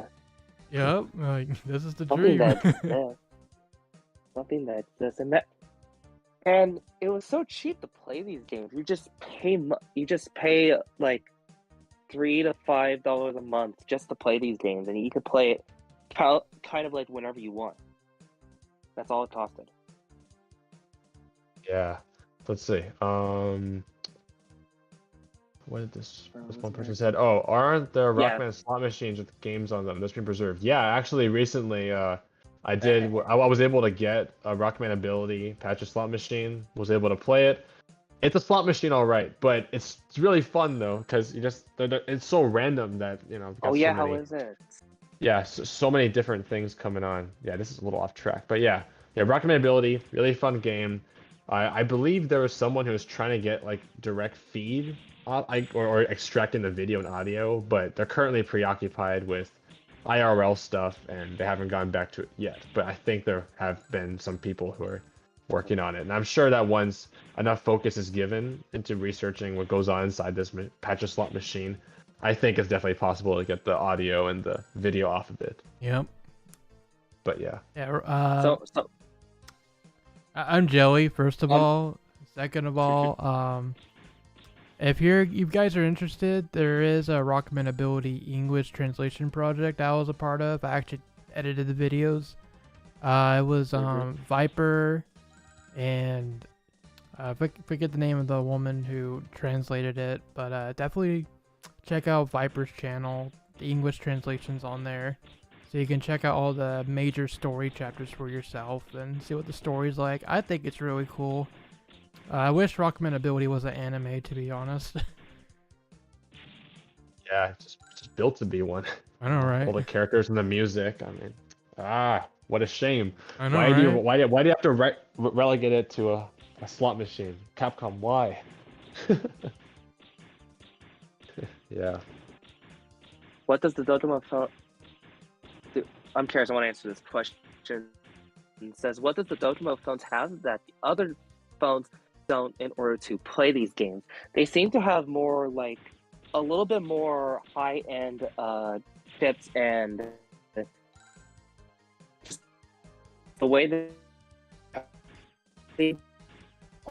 more than what Western phones have. Like a good evidence of this is mainly just looking at the phone market for iMode and AU games in Japan, and then you look at what we got over here in the West. Like even, for example, Nomura and everyone's Square Enix, they had troubles trying to bring a game like Before Crisis to the West. So then you think about a game like the Rockman games here, and we can barely get anything like this to run on Western J2ME phones. I've tried getting something like this to run Western J2ME phones, and it's hard because there's so much limit that the Western has. But Dotemu kind of took it a little bit further with their hardware and with how Doja is coded. Yeah. And now there's another good question that you could answer here. Bolt Mouse X, wasn't there a Kingdom Hearts game on a mobile phone like coded? Yes. So there is a few people have actually finding this. The P-01A, I believe, has a pre-installed Kingdom Hearts coded demo, so you can actually play the Olympus Coliseum chapter, and it's a heck of a game of all things to be playing Kingdom Hearts on a cell phone, and not like the iOS version, which is a good game, but still to be playing a somewhat nearly full-fledged Kingdom Hearts game on your phone. You can actually run, jump as Sora, and attack Heartless and everything. Wow. And yeah, it does exist. The P-01A. If you do buy that phone, I do hope you get the game, because once again, like what Cosmo said, luck of the draw. Maybe you'll have it, and of course, yes, you can always ask sellers. You're more than welcome to ask sellers if the game is on there. No one can guarantee that they will keep the game on there. We've had some people who have been kind and generous to ask, hey, does this phone have a demo on there? And then some will say yes, it is on there, but then you get it and they got it and it's not there. So it's sadly a bit of a gamble. I've seen this happen, and it doesn't seem to be. It doesn't really depend on how you ask. You can ask in the most kindest way possible, but one person can easily interpret, the kindest text into the most harsh, oh, what are you gonna do? Try to steal my data type thing? Yeah. And I've seen it happen where, it doesn't, think that it's about, about how you ask. Well, it's also more about, there's a lot of factors to put into it. And they could always jack up the price I don't if like to they get figure negative, out but what that's they just got how on it there. Depending on what it is, I actually personally would not mind doing that. However, I don't know what it is. It's just if you're willing to go those lengths, then for some reason it scares them. I mean, I don't blame them for being scared. Yeah. But it would at least be nice to put some research into, hey, are people possible of doing this to my phone? Because again, they're just scared of having their data stolen when really all they can really steal, as far as to my knowledge, is just the photos on the phone, the phone numbers on the phone, and videos, which I don't see how that I don't see any I don't see any problem with that, but it is what it is. Unless it's sensitive photos and videos, right? Then Yeah, probably. that's probably one of the main things. And I guess phone numbers too. It could be personal phone numbers. Yeah. I found some phone numbers and I just deleted them. Yeah, luckily we're people with good hearts, but there are some others that might do bad stuff with them. Mm-hmm. Let's see. All right, quickly. Shadow Dragon 23. How many games were made on the Java Docomo phones? Yeah, there's not a good number. I'd say tens of thousands, because it's not just the paid games. There are tons of freeware as well. So like, let's see. Last November, actually, over a year ago, the iMode website shut down. So the iMode website hosted tons of storefronts for these types of feature phone games, and it shut down, and thousands of games were lost to time. But the Game Preservation Society, I was able to write an open letter to these organizations, and I was able to get the attention of the Game Preservation Society, and they kickstarted an effort to download as many of these games as possible before the shutdown, and they were able to download 876. So that gives you a little bit of, I guess, an idea of how many were on there just when it shut down, like over the lifetime, from probably like 2004 all the way up to 2021, probably tens of thousands of games were made for this. And most of them are probably freeware, but then you got tons of paid ones like the Rockman ones. Then you got minor variations across different phone models, and it's just a lot of stuff. What's even a bigger kick is that some of these games were some of them were canon to the stories of their series, and as well as some of them they weren't canon, but they did provide unique experiences that have not been seen over in the West, and they're only stuck on the Japanese market. Oh man, imagine because of their placement that you had to play Phantom and Network and Legend and Network to understand like Bound Network 6, for example. Yeah. Oh, we man. have that problem with some parts of Crisis 4. You have to have played before Crisis 2 to understand some of the things that happen in Crisis 4. I'm sure it's But the yeah, I same can with Kingdom understand Hearts, right? It's like, not as much, because at least Kingdom Hearts does have a good advantage, because it's so heavy on making sure you play this game, that game. That's where Square Enix said, okay, yeah, we do have to port this iMode Kingdom Hearts game to the DSi. Yeah, I know they made the DS port and then all the collections afterwards, which is really good on them. That's a really good idea. Yeah. But before that point, like if you wanted part of that lore, you had to play the phone game. Sadly, these companies. Oh no, go ahead. Kingdom Hearts is funny like that. Like you gotta play all the phone games if you want to know the story. Yeah, for Square Enix, many a times have just they make these games.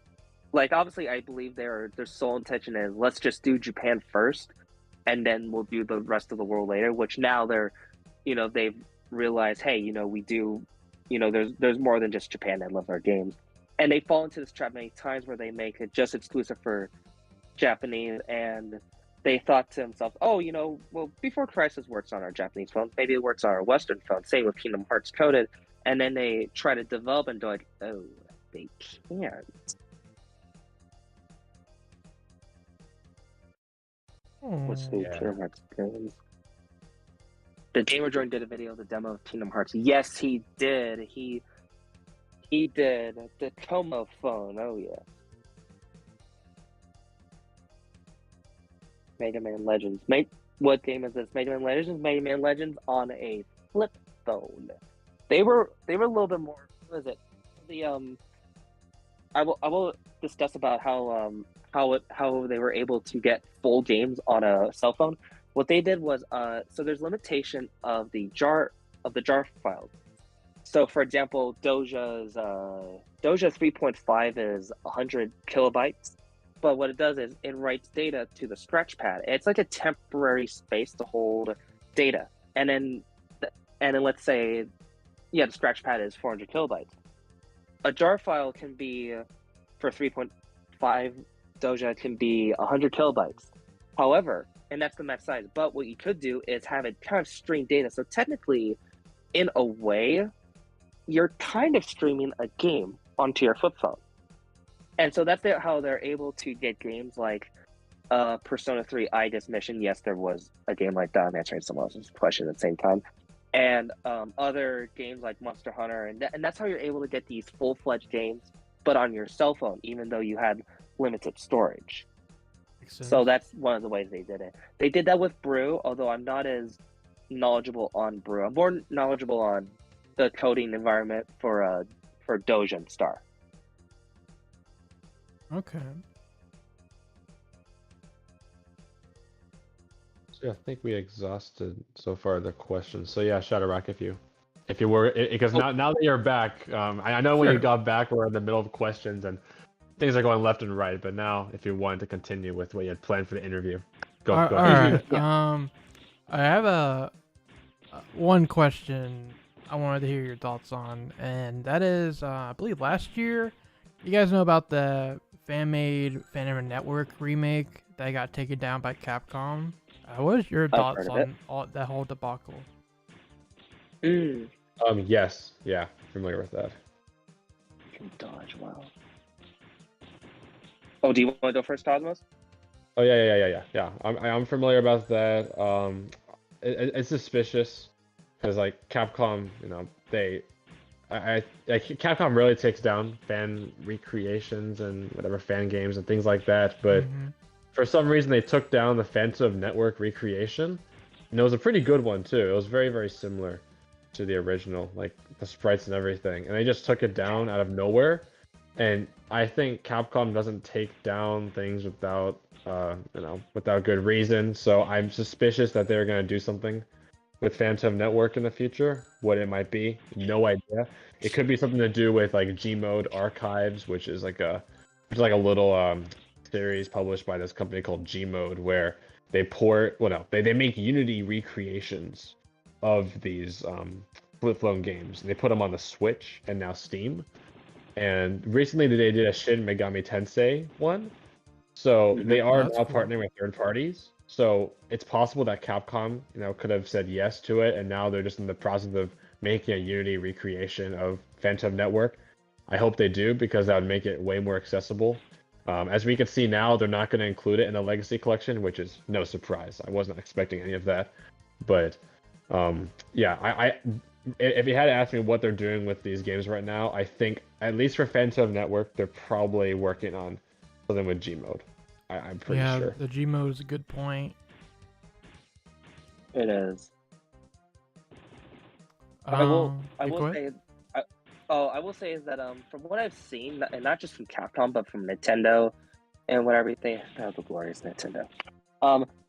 It seems like whenever companies do it, they don't stop it when it's going on, but like when they have a hidden agenda, that's when they say, "Oh yeah, we don't want you to do that." Like they let it was weird because we don't know how Nintendo is. Nintendo it was weird. I don't know if Nintendo knew about a Metroid 2 AM2R at the beginning, but it went on for a long time, and then it came out. Same thing with that Pokemon game, and so if anything, I'm kind of with Cosmos on this one. I wouldn't be surprised if they have something going on planned. Also, Gmode is technically, if anything, kind of our little possibility of seeing any of these IMO games getting remade, but you'll be able to play them on a Switch if they do so. And also, Gmode has made games for Docomo Doja phones and AU phones, so they've had experience with this stuff, and they just finished some exclusive IMO games such as Shin Megami Tensei Last Survival, and so hopefully we'll see more. It just, if I think that if more people buy and support Gmode games, I think that I think eventually we could hopefully possibly see the Rockman IMO games on there. At least that's how I see it. I agree. My take on it was the same as you guys. Like, they're probably doing something, especially after a BioWare 20th anniversary interview they had like a year or two ago. I'm paraphrasing, but it went like the interviewer brought to their attention that there was some fans asking for them to do something with Phantom Network, Legend of Network. And then I think it was like Oguchi or one of the devs. They're like, "Oh, is that so? Well, we'll have to keep that in mind then." Paraphrasing, but that was the gist of it. Oh no! If Oguchi knows about our team's existence, Hi there, Mr. Famous. He knows about me. I gotta throw this question in here because I think it'll be an interesting one. So let's say if they were to take this battle, what is it? I'm not as much as a knowledge on these games. The footage of this game. This is from what was it? Legend of Five Islands. Am I wrong? What's it called? Yeah. Rockman -5 Islands. -5 Islands. My bad if I butchered the name, guys. So if they were, let's say if they were to take this exclusive IMO game and port it to the Switch, do you think they should like keep it 1-to-1 exact, or do you think they should do kind of what they did with a bit of Crisis Core Reunion, basically add some improvements to the game, but not too much to break it? Kind of like that. A good little balance of, stuff to add some features here and there to make the game more interesting.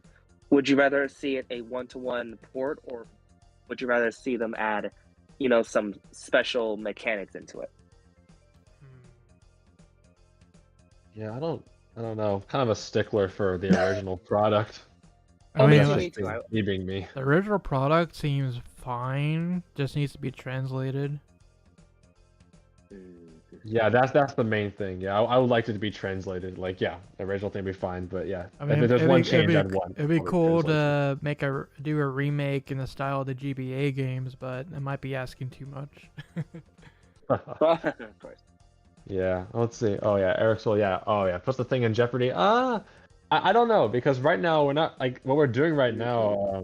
We haven't actually got the game files and distributing them yet, so we're not really doing anything illegal right now. So like, if Oguchi decides to knock on my door one day and I open it up and it's like Mr. Famous right there, well, first I'm gonna scream, but then second I'm gonna say, look, we haven't like got the game files and we're not distributing them, etc., etc. Right now we're just trying to hack a phone, basically. We're not doing anything illegal technically. So yeah, so I don't think this is gonna end up in them taking down the project, and since this project has been featured on Rockman Corner many times, I would not be surprised that Capcom knows of our existence. Like my Great Adventure Guide translation scanlation project, like that is technically illegal, right? Like, but that book has been out of print for over 20 years.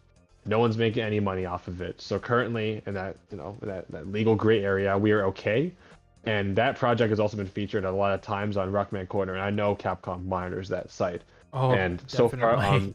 so far, Sheishua, whatever the publisher, I've gotten nothing from them. Capcom themselves, I've gotten nothing. So I think that they're pretty cool with this. And if anything, I think Oguchi himself would be like, what, it's cool that these guys are trying to save the game. I would hope. Because I mean, at least from what I look at, I'm trying to look at it as as neutral as possible. I mean, if anything, you're doing the marketing advertisement for them technically for free, and I personally don't see anything wrong with that. Seeing as how there's no way to make that what you're doing is making them lose or gain money. If anything, you're giving them valuable resource data without them, spending the money to do so. Kind of like a free advertisement thing. At least that's how I see it. But game companies look at it a different way. I don't know how they look at it, but it's hard to say at times. I think that's I've why. never really I think that's why Capcom has really embraced the creator community, especially recently with their creator program. Like creator program. Oh, you guys haven't heard of the creator program? No. What's that? Yeah. Okay, so basically, there's this kind of like a Capcom official group called the creator program. You send an application to them, and if they approve you, you become like a Capcom creator, quote unquote, and you get some benefits, like you can request review copies. Recently they actually sent me some merchandise for free, so that was cool with them. Like little stuff like that, and then they have a Discord server where you can hang out with other Capcom creators, and then some of the people on the PR staff. Oh, well, do you get that's pretty cool. Do you get to choose? Like, does it have to be just was it like Street Fighter? Can I do Rockman stuff? Oh, they do. Yeah, they have a Mega Man section on there. Like you get the pitch and say, hey, can we do a Rockman port this, something like that? No, it's more like a hangout place, because the people, like the staff members on there are just like doing PR. They're not like actual developers or anything. Oh, okay, that's what this is. Yeah, it's like you can like shoot them a message, I guess, but I don't think they're really in the position to make those kinds of decisions. I mean, if anything, but let's see. That's interesting. Yeah, it's a cool little thing. I mostly joined, so it makes asking for review copies way easier. Yeah, before I had to send them an email and pray that they actually accept, but now it's just a matter of filling out a form like a month before the game comes out. So that's pretty nice. Yeah. Yeah. So many things. And there's some other benefits, like recently they had the Street Fighter 6 beta, and pretty much every Capcom creator that showed interest in it got in. Like, oh wow, no shot. Yeah, that's cool. Oh yeah, let's see. Anything this project could open doors and opportunities.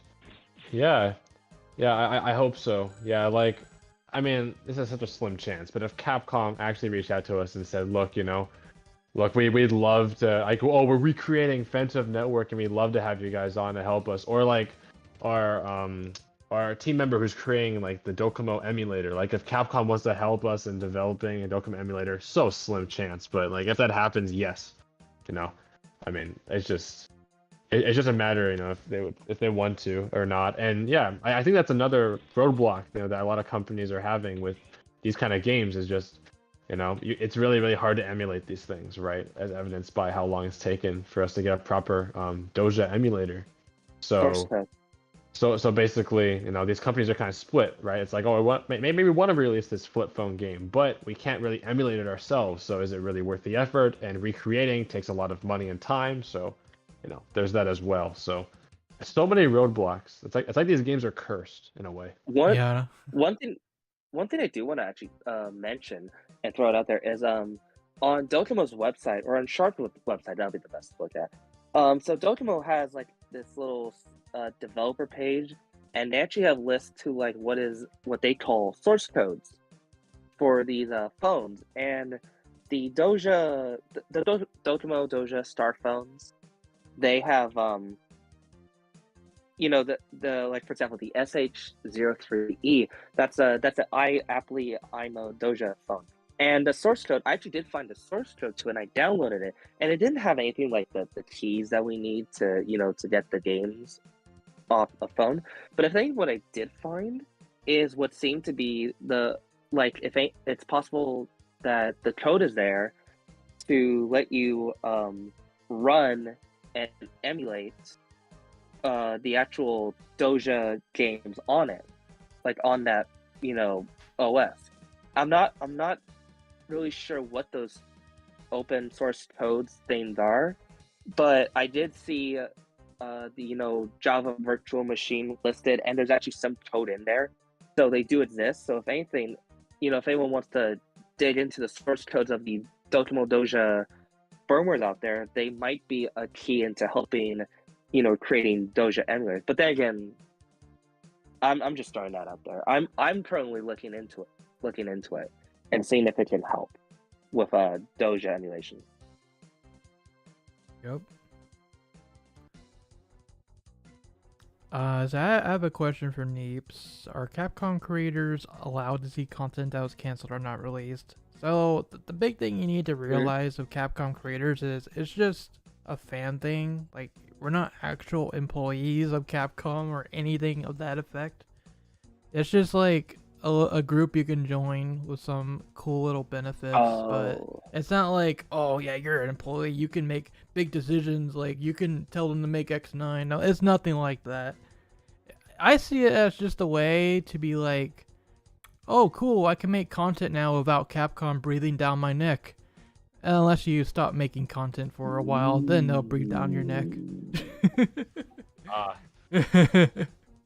Motivation. Okay. Yeah, they're like, hey, I see you haven't made any content in a while. Are you gonna make some more, please?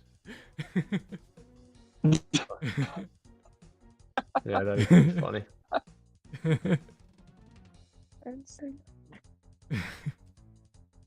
My phone is going off. Let's see.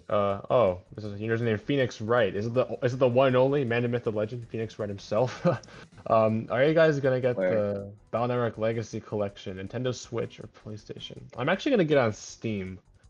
In case it's source code port, it might be mods, I don't know, but also just maybe there's a good player base on there. But yeah, I'll be getting that though, despite being $60. I think just the amount of content they're gonna have in there.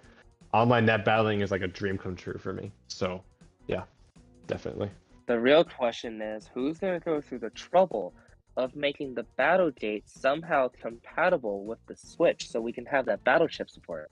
I still got the battle chips in a few PETs, and I love the whole putting the battle chips into the gate. And before anyone says, "Oh, that's not possible," no, I've seen what gaming communities can do when they come together. You guys can make it possible. Plus, battle chips, they're fun. They're cool. I like battle chips.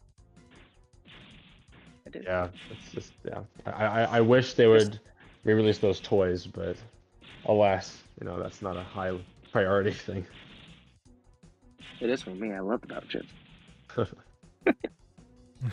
Plus, there's like one. I probably shouldn't mention, but I'm gonna mention it anyway. There's like there's one special plug-in battle chip that is on buying right now, and it's like a very rare one. And so far, it's somewhat cheap right now. It used to be at like 400. It went down to 200. Now it's on an auction for as low as $40. So if anyone wants to go jump on there, you can find it. It's like some type of weird battle chip with what's like setting, the settings logo, but it looks like wheels. I don't know. Plug-in battle chips are just the hardest to find ever. Plug-in PET in general is hardest to find, especially that black one. Yeah, I remember. I'm a big Battle Network fan. I had a friend, and he was in 4th grade at the time, but I had this friend that did have one of the PETs, and I tried it for a little bit, and I'm like, this thing sucks, and I never thought about it again. Wait, then most likely it was the small one. It was probably one of the like the advanced PETs or something. Yeah, it was like yeah. You could barely see the screen because obviously no backlit screens back then, and then Mega Man dies really quick, and then you have to wait however long for him to recharge. You have to walk around with that thing. I have it, and I tried it, and I kept dying. I died, and I'm trying to recharge, and I had to wait until someone uploaded a video that showed like what to do, And I'm like, really? I gotta do all that? And it was actually kind of cool just walking around with the MMPT, and out of nowhere, it's just like, there's a virus. I'm like, heck yeah, there's a virus. And then I die, and I'm like, I gotta walk around. And it's basically Capcom's just trying to like get me to be active and stuff. And no, I'm just shaking that PT up and down. My brother just looks at me and goes like, "What are you doing?" I said, "I'm trying to find viruses. Quiet." And I'm just shaking and I'm like, not gonna lie, this is actually kind of cool, but there's many flaws in it. It's a good concept, but I think that if they were to put some make it an actual game, I think it'd be a pretty cool thing. Yeah, I guess it's for kids, but I think it's a cool it's something cool for your collection, but the execution of like the game inside itself is not good. I have the plug-in one. And it's a cool looking device, but in terms of gameplay, it's just it is what it is. Yeah. At least the Progress PET is kind of cool. Like, it had its own little game in there. Like, yeah, there's just one user. His name's literally Neto Hikari, but he's on this collector's Discord, and he was able to make like maps of like the Progress PET's little mini game in there. So yeah, that's like the most comprehensive game I think you can get is on the Progress PET. I thought you were gonna mention that one guy on Twitter in Japan who just has his advanced PET and he's just plugging into everything he's posting on Twitter. Oh yeah, that one account. that one's kind of funny. I have every PT model except for Advanced 2. I've seen Advanced 2 a couple times pop up, but I just don't justify spending that much money to get the Advanced 2. I see no reason to do it. I mean, if you're a collector, go for it. If you want to do it, go for it. But I see no reason for myself to spend my money on that. Yeah. I'm not sure if there's any fundamental difference between Advanced 1 and 2 in terms of toys. I don't know. I don't know. I never looked into it, to be honest with you.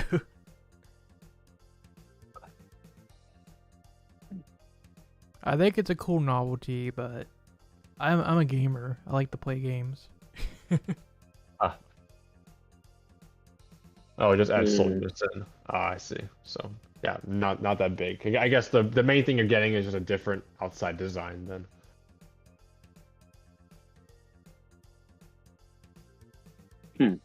Let's see what. My mind's a bit blank at the moment on what to talk about in terms of Rockman games. If anything, from what I know is that since it is possible that if you do get all the files for the Doja games of Rockman, there is a theory around that you can use to decompile the games and get source code, since technically it has a little bit of CLDC in it.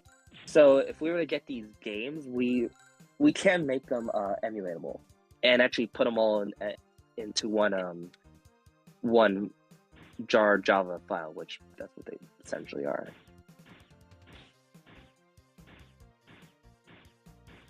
Yeah. Is there any extra questions you guys have for us in terms of the iMode, Rockman, AU games and stuff like that? Let's see. I never saw PT code. It's always Bakugans. Bakugan's cool. Yeah. I have a question, I guess.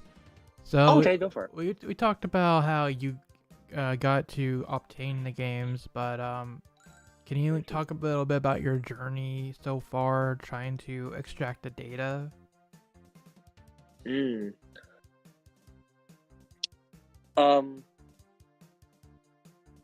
Let's see. Cosmos, do you want to go ahead and I mean, I think is there anything you haven't talked about in terms of the Rockman preservation? Well, actually, ShadowRock, while you were gone, someone asked that, and I did explain it. But I can always briefly do it again. Yeah, though, you can do like a summarized version. That's fine. Yeah. So Yeah, so basically we got two camps. We got the EXE games, then we got 5 Islands. The EXE games are directly on the phone itself.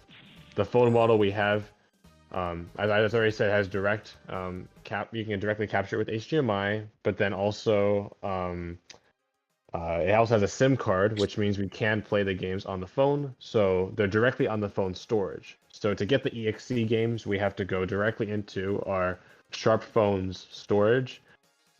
Find where these files are located within the file system, and then just basically get them out there. So currently, our plan of action is to dump the NAND chip, reverse engineer the firmware, get into the file system, find the Java files. It's all good. Currently, we were able to find the bootloader for the NAND chip. We've had some trouble reading it for whatever reason. And basically, yeah, that's what we've been doing. And we were also lucky to find the schematics for our EXE phone on the FCC website, which is extremely hard. Like, I cannot stress how lucky it is that we found our phone's like schematics. Like, I looked at so many other feature phones on the FCC's website, and our EXE phone model is like the only one that has the schematics on there. I don't know how, but yeah, we're extremely lucky to have that. So that's the EXE incredible. side.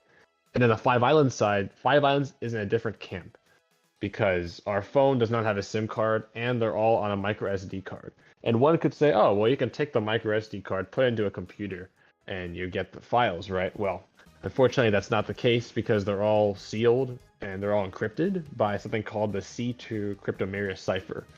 And it's notoriously hard to crack. I said this earlier, but I contacted 2 professors who authored a study on how to crack this cipher, and before but before we were able to make any kind of progress and we only had the encrypted data, they said it was mathematically impossible. Like, the heat death of the universe would happen before we could, brute force the cipher.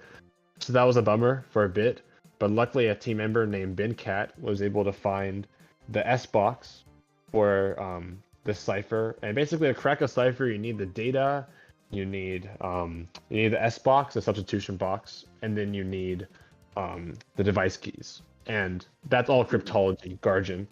But yeah, so we found the S box, and that same user was able to help us do a more complete dump of our SD card with all the protected partitions. And in doing so, we were able to find most of the device keys, but I think we need one more device key to crack the cipher, and that one is inside the phone's firmware. So once we figure out how to dump the firmware of our 5 Islands phone model, we can hopefully get the last encryption key, and then we can crack the cipher and get the files. So we're really, really close, but if there's another layer of encryption, I don't know what I'm going to do. I'm going to be so mad. Yeah. But yeah, fingers crossed, there's nothing underneath that. But yeah, so basically 5 Islands is the SD card situation, and then the EXE games are more of like directly accessing, hacking the phone situation. Okay. It's like so much work being put into this. I'm just blown away. Yeah, our team is incredible. Like I'm just the leader, I'm not gonna take credit for everything that my team has done. I got so many people like Naoya, so many. I'm looking at the names like this. There's Cosmos has done more. If anything, in this in here, Cosmos is more experienced in the in what's going on in Rockman world, and I'm more into the Before Crisis / Final Fantasy VII world. But I have gotten into the Rockman world. Thanks a lot, Cosmos, and etc. Yeah, you got me into all the PTs and the anime, everything, and yeah, you're welcome. Yeah. It's cool to find new hobbies. Oh no, I'm not. I'm saying it's good in terms of interest, but in terms of my wallet says no. Why? Yep, basically. Especially with the PTs, because I went and bought a few PT and the battle chips. I had too much fun. Oh, here it is. Is it possible to clone the SD card and outsource it them to the community? That's actually a good question. Like, I think we have the complete dump with like the protected partitions. Like, we can hand that out willy-nilly, but it's really hard for anyone to do anything with that if we don't have like the device keys. So like while we can distribute that dump, it's gonna be useless to 99% of the people because 99% of people don't have a P-060 phone to dump firmware and look into it and things like that. But yeah, it's possible. But I'm not sure like games though. Game wise, you can copy across SD cards, but I could be wrong. Well, the possible to clone the SD card and what Stin's is saying is Stin's referring to the iMode games, the iMode store games that were downloaded to, or referring to the Rockman game specifically. I think the Rockman. I think they're referring to Five Islands. I think. Oh, okay. Five Islands. So is Five Islands a brew game? No, it's on J2ME. So it's a Doja. It's a star game. Ooh, that's interesting. So it's around Doja 5, around somewhere up there. Yeah. As you can tell, it's definitely a later version of it because of how the graphics are. It's pretty advanced. I just saw that random sprite. I asked this before, but I reckon it got missed. Or the flow of other questions. Yeah, my apologies. Is there any particular reason these games were so heavily encrypted?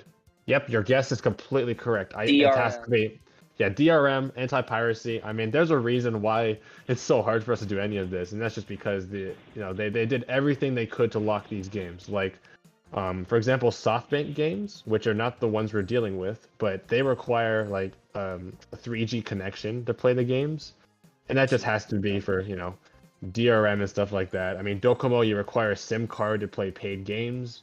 That's another way of locking the games behind stuff. Yeah, it's or even like direct capture footage. Like I have a Rockman demo, well, not playable right now because of internet connection stuff, but like the phone has HDMI out, but it just doesn't work because the manufacturer turned off any kind of direct output from things that are not videos or photos. So I do want to just a lot of restrictions. I do want to throw this out to get an idea of what it's like in the world of the Docomo phones. So, for example, if you buy a Western phone, a Western J2 phone, let's say the Razr, because that's the most common Java phone that I know of. So the Western J2 phones, if you wanted to sideload your own Java games, you can still do it to this day. You don't need 3G. You don't need anything. You don't need any. You just need Bluetooth. But if you were to get, let's say, a Docomo phone, regardless if it has Bluetooth, Wi-Fi, or if you somehow get that thing to be on 3G, side loading, as I believe it's the term, is not possible at all. They have turned off side loading, even with the Motorola Razr iMode version. Side loading is just not possible. The only way to download and test your own apps on these phones is to download through the 3G network. And even if you do get 3G, you do need the SIM card needs to have that contract on there.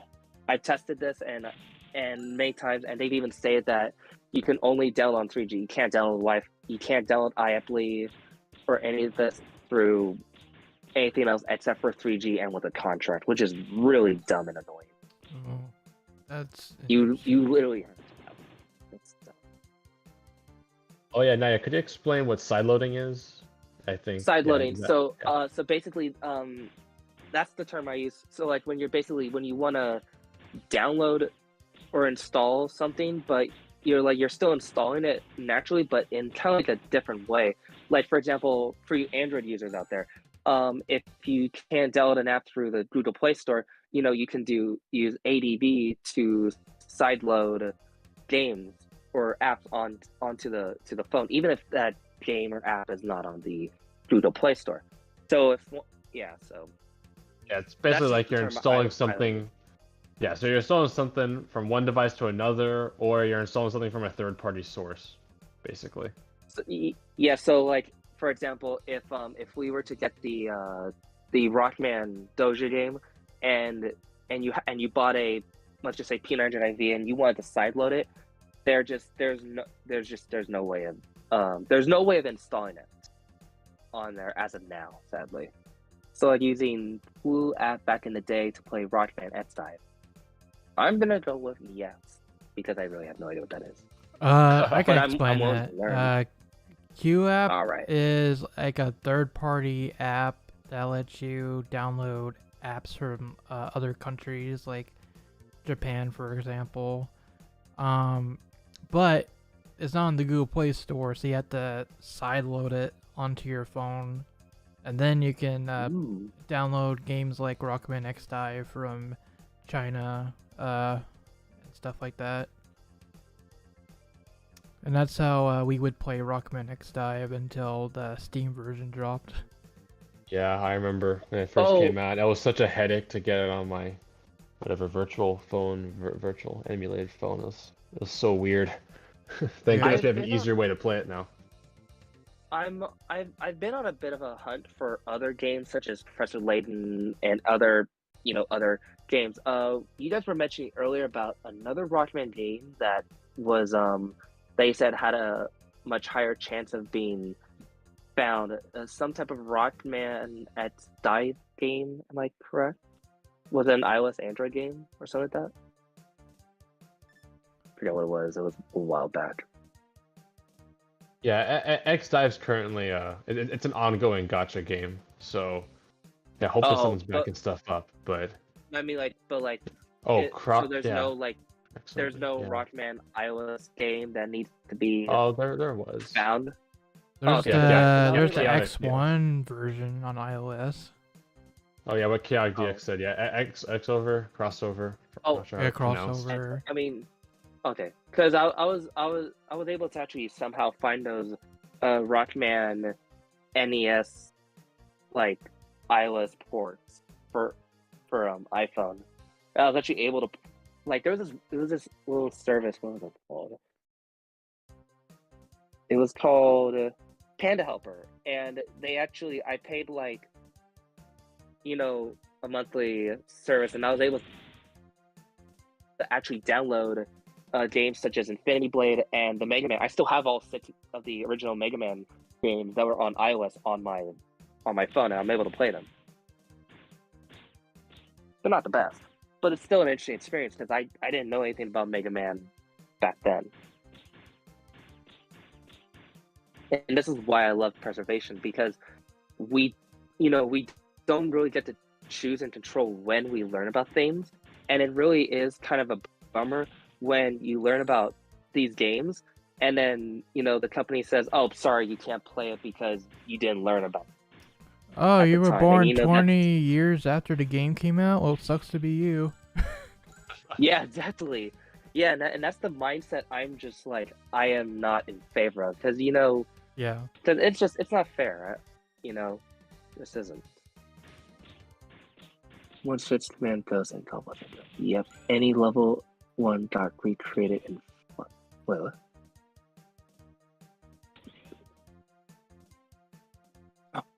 This is an interesting question, Skins. So for the EXE games, you can't just use an SSH client to dig into the files, into the phone or into the game itself. Let me write that in. So for the EXE games, you can't just use an SSH.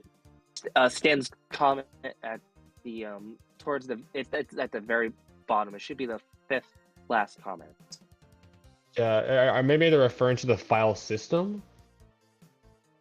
I feel like this person's referring to the actual. Let's see, into the phone. Oh, into the phone. Oh, I think I know what Skins is talking about. BenCat has tried to help me with that many times, and so is Praise and other very much more knowledge than I, trying to help me with that type of stuff. And we tried many times, and the only one we actually ever got into was a Motorola Razr V3 XXI, which is a special iMode version of the game. But then again, that if anything, that was just a crippled Razr phone with iMode support. But all the other phones we've tried, it didn't work. However, I think honestly more people should definitely give it a try, because you may know something or have a method that I don't.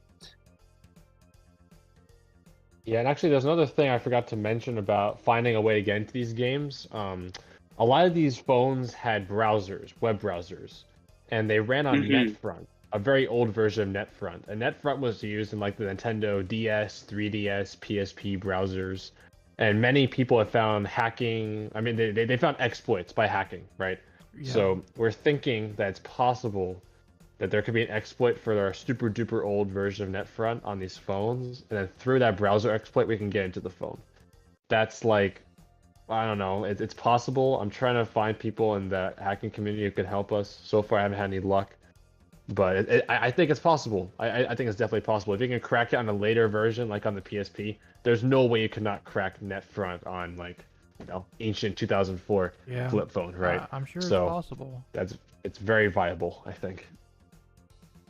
These Docomo phones, they do have things like Bluetooth, Wi-Fi, and etc. So I think there's again, it's just lack of tech expert help.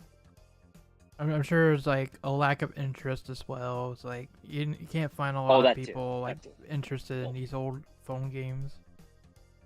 Yeah, that's the main problem that the whole feature phone preservation community is having right now. It's just like a lack of, I guess, knowledge by a lot of people, and that's like one of the reasons why Naoya and I are going on different podcasts, and including this channel right here is like, also trying to be more transparent with the public about the project, but also this is another way of us spreading the word about these games, because it's definitely something that should be talked about more, especially since like once the phone hardware is gone, like the games are gone, right? So it's kind of a time sensitive issue.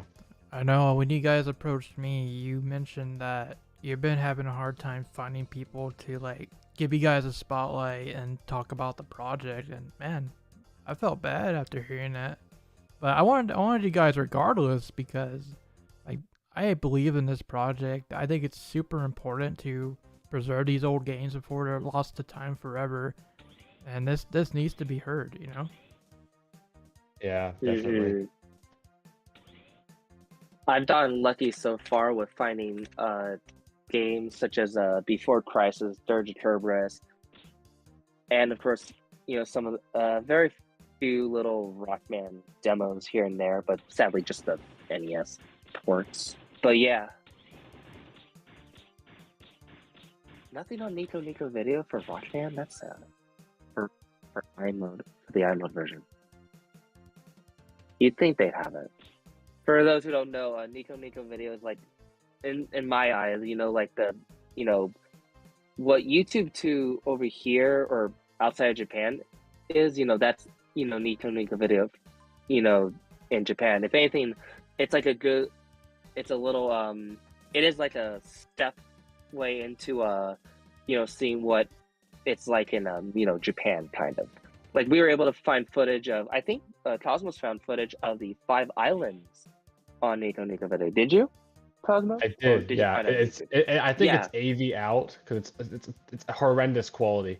But it is, yeah. It is. I think it's the first half of the first island. Can't find the person who uploaded that. It was like 10 years ago. I probably never will. But yeah, there's some gems on there, and there's definitely some lost footage of these mobile games on there, because they upload the video on there and they don't really know how crazy it is to us people on the other coast, right? Like, oh my goodness, you got footage of the flip phone games, whereas they're like, oh, I just took footage of this game I got. Whereas we're losing our minds over half an island of 5 islands. They've grown up with it, so they're desensitized or something like that. Whereas we're just finding them for the first time. So of course we see it as it's not the best thing, but it's definitely something that makes you say, okay, well, that's interesting. It's a very interesting part of history. Oh yeah, definitely. Any translation plans for that? Okay, there you go. You're reading it. Any translation plans for that PC Rockman Tactics game? Unfortunately, I'm not involved in any project related to that, so I'm sorry. I would not know. But I do hope that someone tries to translate. As strange as that game is, as well as like that. What is it? Great Adventure to Save the Planet, that one weird Taiwanese Rockman Dash PC game. As weird as those are, in a weird way, I kind of want them to be preserved as well and translated, because that doesn't matter, good or bad. It's still history at the end of the day. So, yeah, hopefully we'll do absolutely. that. And Dredge, I wish someone would find the prototype one day, maybe one day. I mean, I'm kind of an optimistic person, so I still hold out hope that it'll Same be here. found. I don't know. I am also keeping my eye out. I'm trying to learn more about Lost Rockman game, or just Lost Rockman whatever. Like, for example, the Battle Chip network station thing. Like, I'm keeping my eye out for that just in case somehow I actually stumble upon it and actually try to, get it to preserve it, because that thing's pretty cool. Oh yeah, the Battle Chip Stadium, the whole cabinet.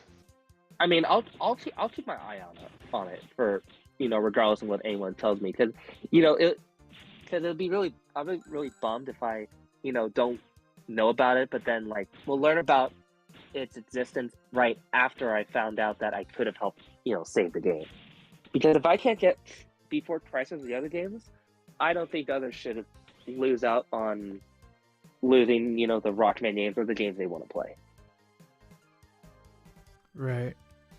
Yeah, definitely. Yeah, and I know this is a Mega Man centric channel, but I mean, ShadowRock, if it's okay with you, is it all right? Like, oh, actually, right there, other games exclusive to countries looking to preserve. Yeah, if it's okay with you, is it all right if Naoya goes into a little detail on what Before Crisis was? Because I think it's a good demonstration of like pushing the limits of what a cell phone game could be. Sure, go ahead. Yeah, no, I'll be AFK for like a minute. Yeah, go ahead, Naoya. Talk about Before Crisis. Despite not being a Rockman you got your game, spotlight. Go. Yeah, go ahead. Yeah, go wild with it. I'll be back. So Before Crisis Final Fantasy VII, it was a real-time action RPG game that released in Japan for the Docomo 900i cell phones, exclusively for Docomo for a while, and it was a prequel to the Final Fantasy VII series. This game gave you the chance to play as the Turks from Final Fantasy VII. You play as the antagonist Turks, and you get to choose your own. You get to choose your own Turk who had their own special, who had different weapons, different stats, and you could complete missions. They had a free mode where you can like run around and interact with other people in the map of that mission, and you could gain points and whatnot. Yeah, here we go. And this game was all on a cell phone, and you could choose the name of your own turret. You can as well as make, like, what was it? They had this what was it? So much going on. It's hard to say. But what you could create materia by using the phone's camera. And this game actually lasted up to the same year as the Mega Man games, up to 2018. Mind you, that was also during the time while the iPhone uprising began. And with this game, you could also send materia to your friends to help them summon,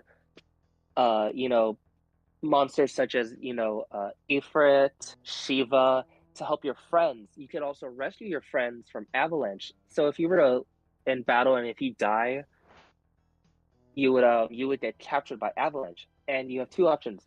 You either pay rank points, and it's English. Well, actually, this is just a translated version of some person this is in Japan. Let me show the user Grimroar Valentine. They uploaded Yes, English Grimroar. subtitles. Talk to him. Very nice person.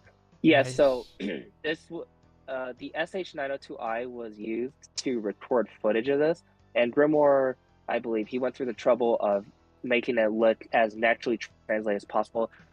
Actually, and also this game was also announced to be released sometime in 2007. It was actually said during E3 2006 that the game was going to actually come to North America, but it just never happened. I actually did end up finding not only the demo for the game, and I'm actually looking into it, but I also did find many supporting evidence that this game was supposed to come to North America, but just sadly, it just never happened. Don't know why to this day. I'm still trying to find the answer to that, but yes. Either way, this is just one of the other games similar to Rockman, where it had so much effort put into it, and it's a flip phone game of all things. Over in the West, as some of you know, the flip phone Western games, they're okay. I will say they're unique, but honestly, and this is not me being weird or anything. This is just looking at pure fact. They don't really match up in terms of like the quality content provides that the Japan iMode, AU, and SoftBank games. Yeah, I grew up during that era. Most of the games were very forgettable. Oh, they were what? The games are very forgettable. I played a few of them back then. I played what was it? I played the Sonic J2ME game and even the Sonic Brew game, and I played some of the ports. They were not that great, but then I played the ones in Japan, and they were amazing. Some of them did, had some choppy frames, of course, but there were some where they felt like full-fledged ports, but on a cell phone too, on a flip phone too, and it was just like they were just really. They had some good hardware over there. Japan is always ahead in something. Yeah, it's Japan. It probably helps that the mobile market's so big in Japan, so they really stepped up their game. They did, and with the way these, actually, I'll explain how these games work. So let's say if you were in Japan and you had and let's say you wanted to download a Rockman game, so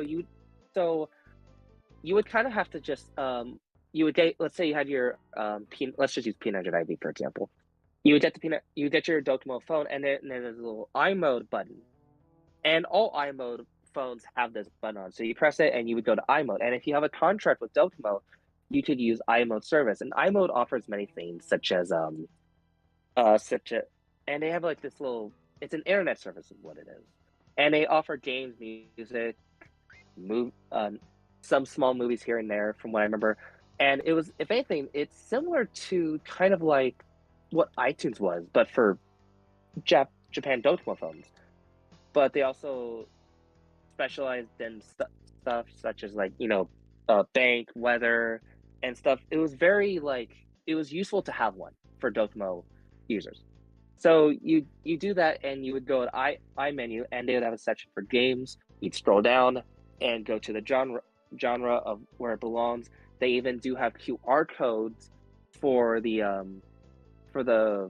iMode page of Rockman, Final Fantasy, and many other games. They're out there on pamphlets and stuff and advertisements. It's hard to find.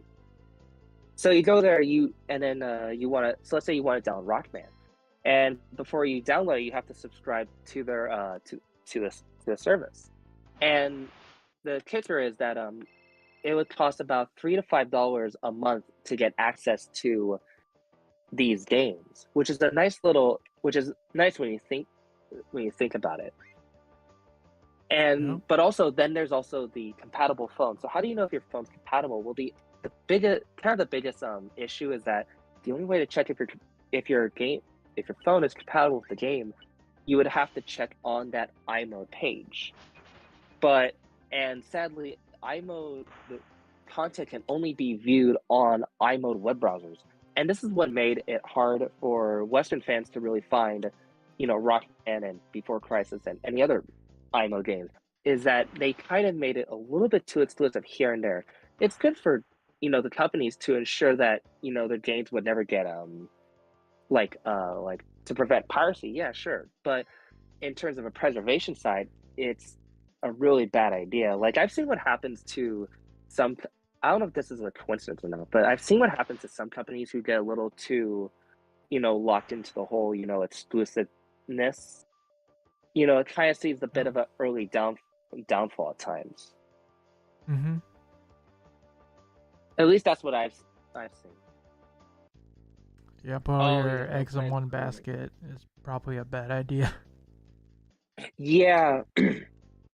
Yeah, it was, and I'm also just reading what else was in character assistant ranges from Before Crisis. Oh yeah, and eventually Before Crisis actually went from not just Docomo but to AU, EasyWeb, and then SoftBank. The in case anyone's curious, the W51H is a cell phone that comes preloaded with a pre-installed Before Crisis Final Fantasy VII game, and you can actually experience that game on an actual cell phone. And it's offline playable, just not the full. But one thing I did actually want to mention, I didn't get to earlier, is that Capcom did actually offer a Rockman, I believe, Phantom Network demo, but it actually cost money to download it. So you, which is actually really nice if you think about it, because like let's say, because to my knowledge, Ratchet, yeah, there is no Docomo, AU, or SoftBank game that comes preloaded with a Rockman Phantom Network demo. There's no phone out there that has that. I wish. You would have to download it through the website. Well, pay and download it through the website, which is really nice, because not all phones come with all pre-installed games. Sharp takes things like, they have some really nice things. Like they also had a QR code that you could use to scan with your iMode phone. And if you had let's say if you had deleted the Monster Hunter iMode demo game, you wanted to download it again, they actually had a area where you could download all of their demos. And I believe the URL, it wasn't archived, sadly, but it is in the Docomo manual. Yeah, but it's still nice, the fact that Sharp seems to be kind of like, I don't know what it is. Sharp seems to have like some good qualities here and there, like their technology. If you use it, you can archive footage of the games. They have their source code for their Docomo iMode phone still up online, and I don't know what it is. Sharp just has some good qualities about them in terms of the Docomo iMode market. So far, they've been doing a lot in terms of contributing help it and stuff like that. Yeah, that's cool. Oh yeah, very cool. Another thing I do want to mention is that in Before Crisis, they also they had a lot of things going on. Besides from the story, you were able to buy characters to play through different scenarios. You were also able to train in either free mode or in a training mode, where you get to fight characters such as Tifa, Rude, Reno. There was a gold saucer as well that was added, where they had a battle square and you could fight past Turk members. Yeah, I can see that. And there was also an exclusive weapon mode where you get to fight Jade Weapon. And Jade Weapon to this day is still an exclusive weapon to the Before Crisis game. And the way it worked is your comrades are captured, from what I remember. They're captured and you have to go and rescue them. And there's some screenshots here and there and everything, but basically you have to go and rescue them. They're trapped somewhere. And Jade Weapon appears somewhere in one of the cities throughout Final Fantasy VII. However, the city that he appears in depends on where you, the person, live in Japan. So, like if you live in Tokyo, he'll appear here. If you live in Kyoto, he's here, and they put a lot of effort into these games. Oh, They yeah. really did. Yeah, so what was it? In Tokyo, he'd be in Midgar. In Kanto area other than Tokyo, he'd be in Junin. Southern Honshu, Kaso de Cell. Central Honshu would be Cosmo Canyon. And the list just goes on. And the thing is, to this day, I'm still finding out more and more about Before Crisis. I'm still hunting down pamphlets that are that offer information on Before Crisis. I'm trying to look for some that talked about Rockman of the IMO games, but I'm still having trouble finding that.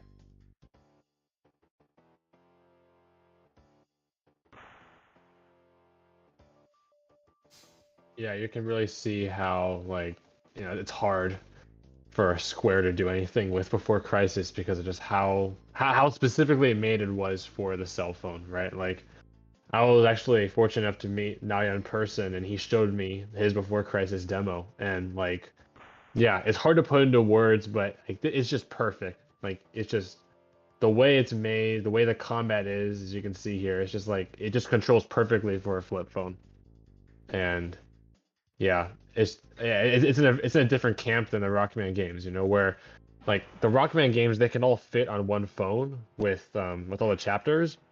Before Crisis had like over 20 chapters, and the phone actually auto deleted old chapters as new Oh my ones were god. downloaded. So that's a giant problem that the Rockman games luckily don't have, but unfortunately, uh, yeah, Final Fantasy VII fans, I'm sorry. It's That's To God. respond that's to yikes. to respond to Mouse's reaction. This is because Square Enix wanted to put an entire Final Fantasy VII game onto a cell phone, but they didn't really do any research on the limitations of Doja, and all the phones kind of fall into this problem where 100 kilobytes is just you can only condense and make things so small when it comes to game. And so, if anything, if you do find a Doja version of Rockman for Battle Phantom of the Network, don't expect to have all the data on it.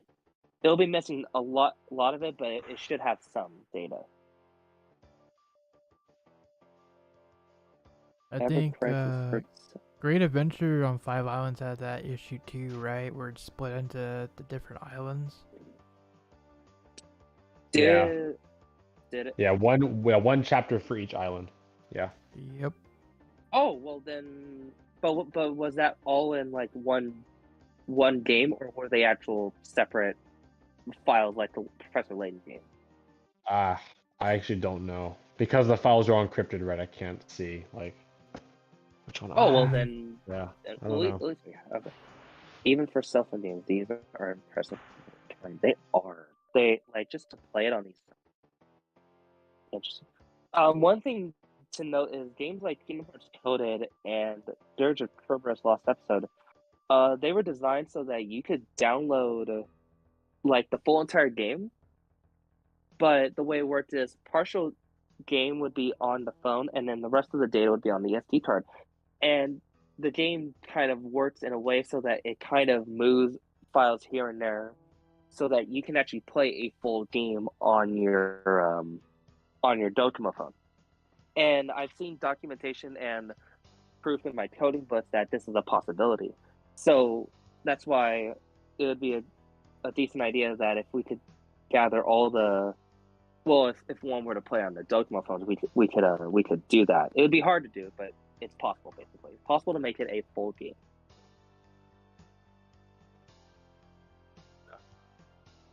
Yeah, yes, as been demonstrated over the entire course of this live stream, it's just, yeah, they're basically the Japanese cell phone architecture networks. They're just throwing the book at us basically. Every single roadblock you could ever think of, it's just happening, and that also comes with finding these games in the first place because as we know, unfortunately, the Japanese culture is a little different, right? They're more keen on stopping piracy and things like that. That also just makes them, I guess, more opposed to preserving some games sometimes, right? Like we've seen that with the Rockman games at times. So that also is another roadblock, and that's why I'm so thankful that our team has been able to get these games in the first place, because it's just, yeah, incomprehensibly hard.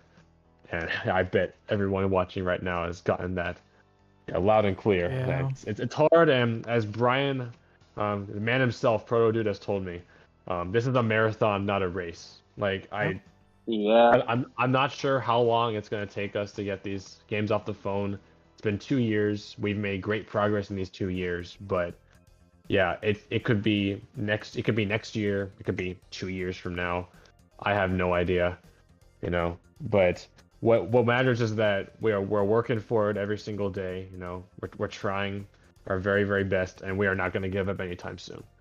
Like Oh that's yeah, the for main sure. thing because we've got wheels of steel, and we will do Sounds anything we like you can need to do it, this. from what you told me. Oh man.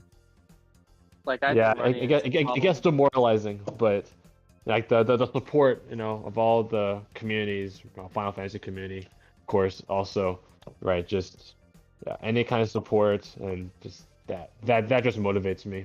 I know that Hmm. you know, people want these games just as much as I do, and Oh, and as being the head of this kind of project, like that's my duty right here. You know, gotta do everything I can for the community. And so far, I'm happy that it's led to good results, and hopefully in the future, it will lead to even better results. Like hopefully in a year, I'll be back on here saying, "Look, guys, we got the games in there, and I can emulate them, etc." Oh man, I wouldn't hope. that be something? Yeah. Now I'm just daydreaming. I gotta get back to reality. Yeah. Yeah, I remember Proto Dude Brian. He's been involved in a lot of preservation projects, and he got to the point where he can't really announce that he's working on a project or he's like trying to win an auction because some people in Japan are actively trying to stop those things. It actually happened once to a Rockman project, and it sucked. oh yeah. Yeah. What was it? The FMV Rockman Yeah, it X was the FMV. FMV Rockman game documents. It was supposed to be like a Rockman X game, but FMV kind of like Super Adventure Rockman, and they were trying to Uh, get some of the materials for that, and someone sniped it, like sniped Proto Dude. yeah. It's just. Yeah, and even for this project, like this project at first was really like undercover when we first got the phone, right? Like we didn't talk much about it. Like, yeah, I wasn't even like a leader, you know, at that point. You know, mostly Brian leading the stuff, but he's been busy with a lot of things over time. I've just somehow become, you know, a de facto head of it, and then now at this point, I guess I could say that I'm the head of it. But yeah, like I really want to be, you know, transparent with the public, you know, tell them what the problems are we're dealing with, things like that. But yeah, in the very beginning, as you're saying, you know, we have to be a little more, you know, under the covers just because of, you know, what the Japanese fans could do, you know, prevent us from getting the phone in the first place. But now that we have the phone secured, you know, there isn't really much they can do to obstruct us, I think. So that's why I want. I'm feeling free to talk about this, you know, and spread the word because ultimately that this transparency is necessary, I think, for the Rockman fans and also for other people who are trying to get other flip phone games, right? You know, it's Hmm. very, you know, they also rely on our projects. It's important to stress that we're like pioneers here. Like no one's ever gotten a paid Docomo game off of phone, right? And the methods that our team discovers could be applied to other games as well. So that's why I think it's also important, you know, for this project with information just to get out there. Yeah, absolutely. Oh man. I don't know what it is that, kind of what is it that when these Rockman fans in Japan or just people in Japan, they're over there and they say, "Oh, I gotta stop this person from getting this project," even though getting the game preserved really does not take money at all from the company. No, I really want because to know, like, yeah, who hurt you? yeah, they're not making I money want off to it know who hurt. anymore. It's literally just I don't know, a different culture, I guess. It's like I would really love to talk to someone and see if I could, you know, convince them to at least, share with me, why they're doing that. I really want to know. I think Kygo put it best in an interview with Rockman Corner. He was saying that in Japan, they have a belief where as long as you remember it, it's fine. like, and the things should stay with the company and so on. Even Hygo was like, yeah, like if you think that way, nothing's ever gonna get preserved and things are gonna be lost forever.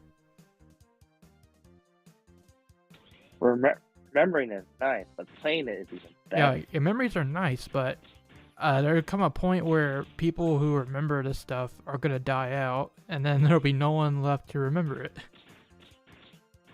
Yeah. The passage of time, everybody. This sold as a product. It should be shared. It shouldn't be shared for free or something. Yeah, I'm sure it's like anti-piracy. I mean, hey, if Capcom were to like somehow take these games and make them like, if they were to give me a way to pay for them, I'd pay for them. I'd definitely pay for them. I'd definitely pay to play them. I'm definitely all for, like, you know, I don't believe in giving stuff out for free, but I am not, you know, someone who thinks that, you know, we should get rid of game or disable access just because, oh, this device is old.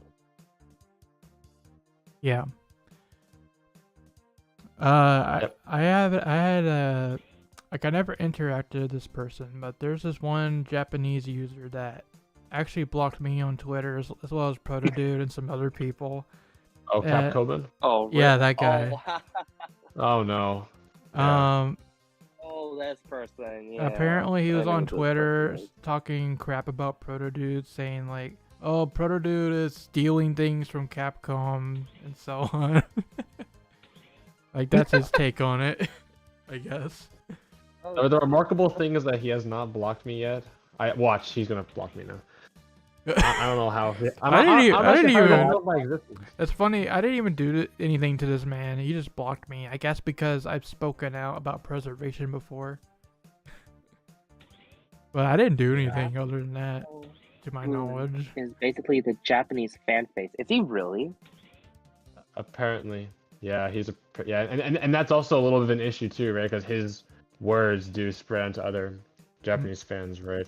Right. He has some influence, unfortunately. Wait, really? What does he do that gives people influence? I'm curious. Well, just a big influence, I guess, right? It's been around for a while too, like many. Apparently, he worked on a Rockman book, like an art book or something.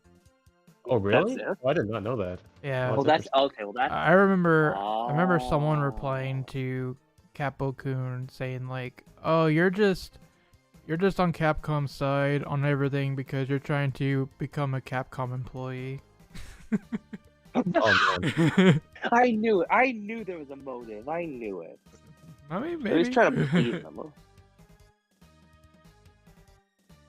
Honestly, if that guy's listening, I hope he changes his way about the whole preservation thing. I mean, that's the best I can do is hope. I mean, he won't. The direct messaging thing isn't allowed, so I think that's all I can do is hope.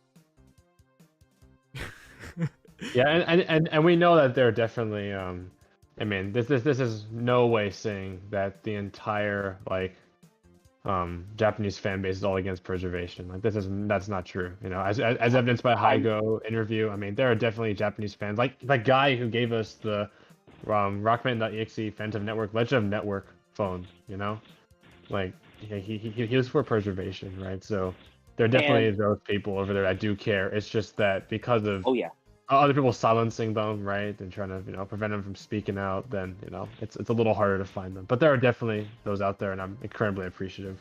There's also a fan of Before Crisis in Japan who still has the Before Crisis game, and he does want to help preserve Before Crisis, but his game is stuck on a phone with personal memories, which I completely understand. But he does want to help, and there are many fans who do want the game. Mm-hmm. There's a lot of fans who do want some of these IMO games. They're just in this belief that, oh well, if we ask, we're never gonna get it type thing. Mm. Oh, I mean, you can ask. Yeah, you can ask, and you may not get the game tomorrow, but I do believe that the more that ask and continue to ask, as long as we're polite about it, I think eventually we can, see the game get brought back. That's the major thing. You just gotta ask. Yeah, and I Show tell that we won it, right? yeah, I mean, because if the demand is high, they'll consider it. Yeah, it's Like it took a long time to get remade. It's like that interview I was Everything. talking about. Like, the way Aguchi and team reacted to that interviewer mentioning Phantom Network and that people want it. Like, they acted like they never heard of that before. That people actually wanted it. So, like, the more you bring it up, the more likely it'll reach their ears, and then they might actually consider it. The Square Enix once in a while does a little survey that says, hey, if you wanted games from compilation of Final Fantasy VII brought back, what would you play? Dirge of Turbos, Crisis Core, Final Fantasy VII, Before Crisis, whatever. Has Capcom ever done anything of that sort of thing ever? Like, hey, if you wanted to play these old games, would you be interested in this? Have they? A survey, basically. I don't know. Yeah, I don't know. Did they have something like that for like before Mega Man 11 was announced? Like, didn't they have that kind of survey? I swear I remember. They sent out a survey like, what would you like? And like Mega Man 11 was like an option, like a future Capcom product. I swear. Maybe So that does ring a bell. I think. I remember before 11 came out, that's what happened. Yeah. I think someone in comments answered, not that is available. I wouldn't be surprised.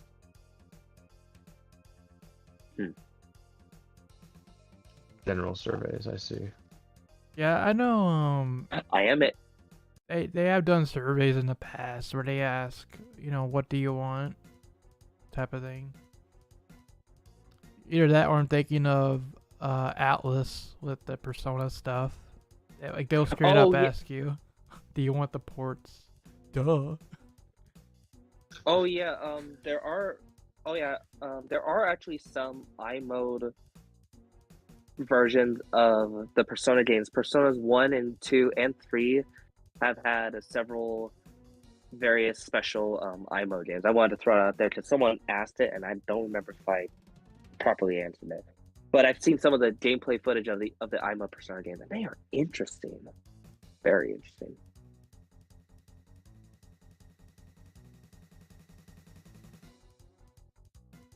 They do general surveys. Okay, that's interesting. As long as I'm able to put in my own words, I'm definitely going to put in Phantom Network.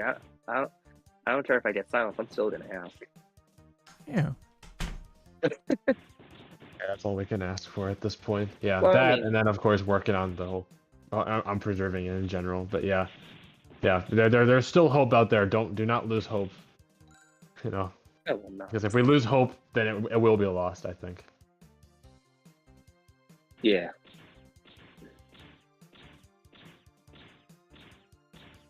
Many games have been on I'm a Rockman, Final Fantasy 1, 2, 4, and 7, Monster Hunter, Ace Attorney, Kingdom Hearts.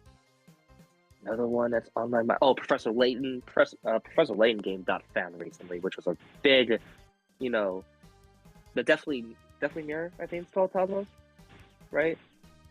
Yes, yeah. I just wanted to throw that out there, as in, there are people finding more and more iMode games out there.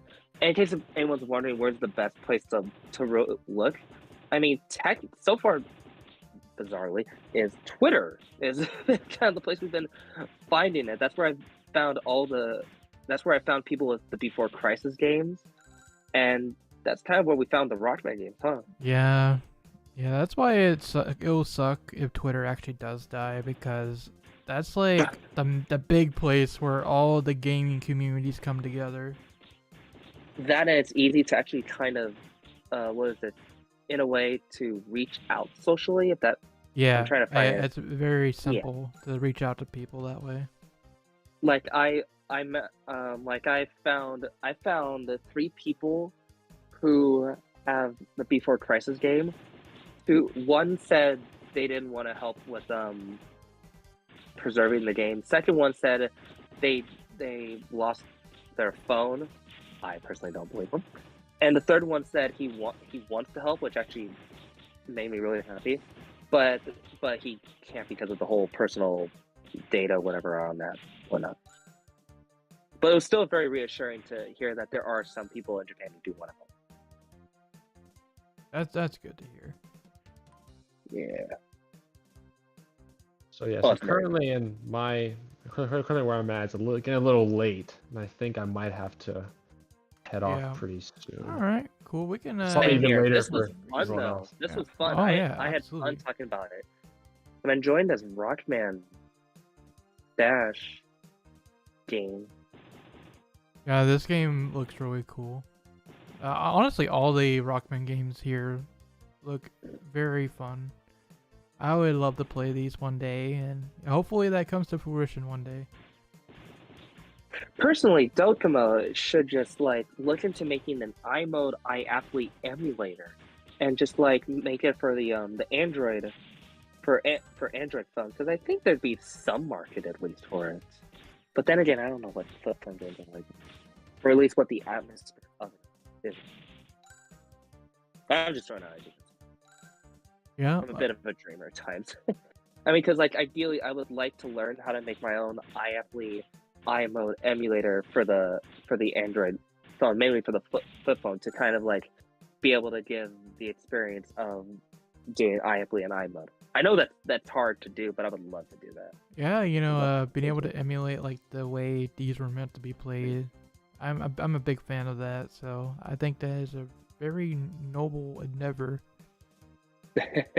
I've been studying the documentations of it, and I know very well as making emular apps just like PPSSPP. If anything, the way to go in terms of what Doja and Star is, it would have to be somewhere as to what J2ME Loader does. But if anything, I think with the open source code thing, I think it's possible to kind of like implement it into the phone. I'm still looking into it, but basically just make an emulator. But I know there a lot more research will have to be done if I want to make it remotely possible. Oh, I guess I just have one last question before we wrap up, and that's, let's say Capcom does do it. They they partner with Gmode, and they put out that Phantom and Network, Legend and Network, Great Adventure on 5 Islands. They just put it on Switch or something. What does that mean for your project? How would you continue from there if that happened? We would still continue working because, that one aspect of the project is, saving the games, right, for emulating them, but also the other side of it is just helping find a way to get these similar types of games off of phones. So even if, as you said, Unity recreations, Phantom Network, Legend of Network, 5 Islands, anything else, that'd be great. We're the discoveries that we make with this project are still gonna apply to other games, and I think that if we are able to get the original games off via some method, those discoveries are still gonna work with other games. And I think, even if they are re-released, I think we're just still going to continue working on it. And while we may not end up releasing the files because, bam, they're all of a sudden commercially available again, the methods could be applied to other games that are not commercially available. It's very true. All right, guys, I want to thank you so much for approaching me, first of all, to talk about all this. It's an honor to speak with you two about all that you're doing for preserving these games. Like I said, I think it's super important, and I hope, I wish you guys the best of luck as you continue forward with this, and I hope that more people out there will hear the message that preservation is super important. These games, like someone said in chat earlier, these belong in a museum. That's basically it. Indiana Jones. Yep. I believe that was Yeah. Yeah. Thank you. Yeah, thank you to everyone who tuned into the stream. Thank you to 112 for contacting ShadowRock in the first place. I think I was too scared to do it. Yeah. Thank you, ShadowRock, for having us on. Thank you to the entire Mega Man community for all of your support over the past 2 years. Yeah, it's meant a lot to me, and yeah, I will continue to, yeah, just do this project. Report back to you with any progress we make on Rockman Corner, and yeah, I mean, if you want to contact either of us, or have any more questions, our contact information is in, I think, the description of the video. But You yeah, are- thank you so much. You know, it was a blast doing this. Yeah, I'm on Reddit and Twitter, and if you ever have any questions, you're more than welcome to message and ask. We love that. And yeah, thank you 112 for hooking us up for the interview. Appreciate you. Yeah, thank you very much. All right, guys. I guess we'll sign off here. I've been ShadowRock. And that was RockmanCosmo and Naoya Shinota. I hope I said your name right. Naoya Shinota. It's fine. It's hard to pronounce. You're good. I'm not very good at names, but anyway. No, you're good. Don't worry. Yeah, once again, it's been a huge pleasure, and I wish you luck with the project. And those of you in chat, thank you for tuning in. Hope you learned something today. I know I have. And stay tuned for all things Mega Man in the future. And if there is an update of this project, I'm sure it'll end up on a Mega News somewhere. So, yeah, thank you all, everyone. Hope you have a great day or night, and rock on.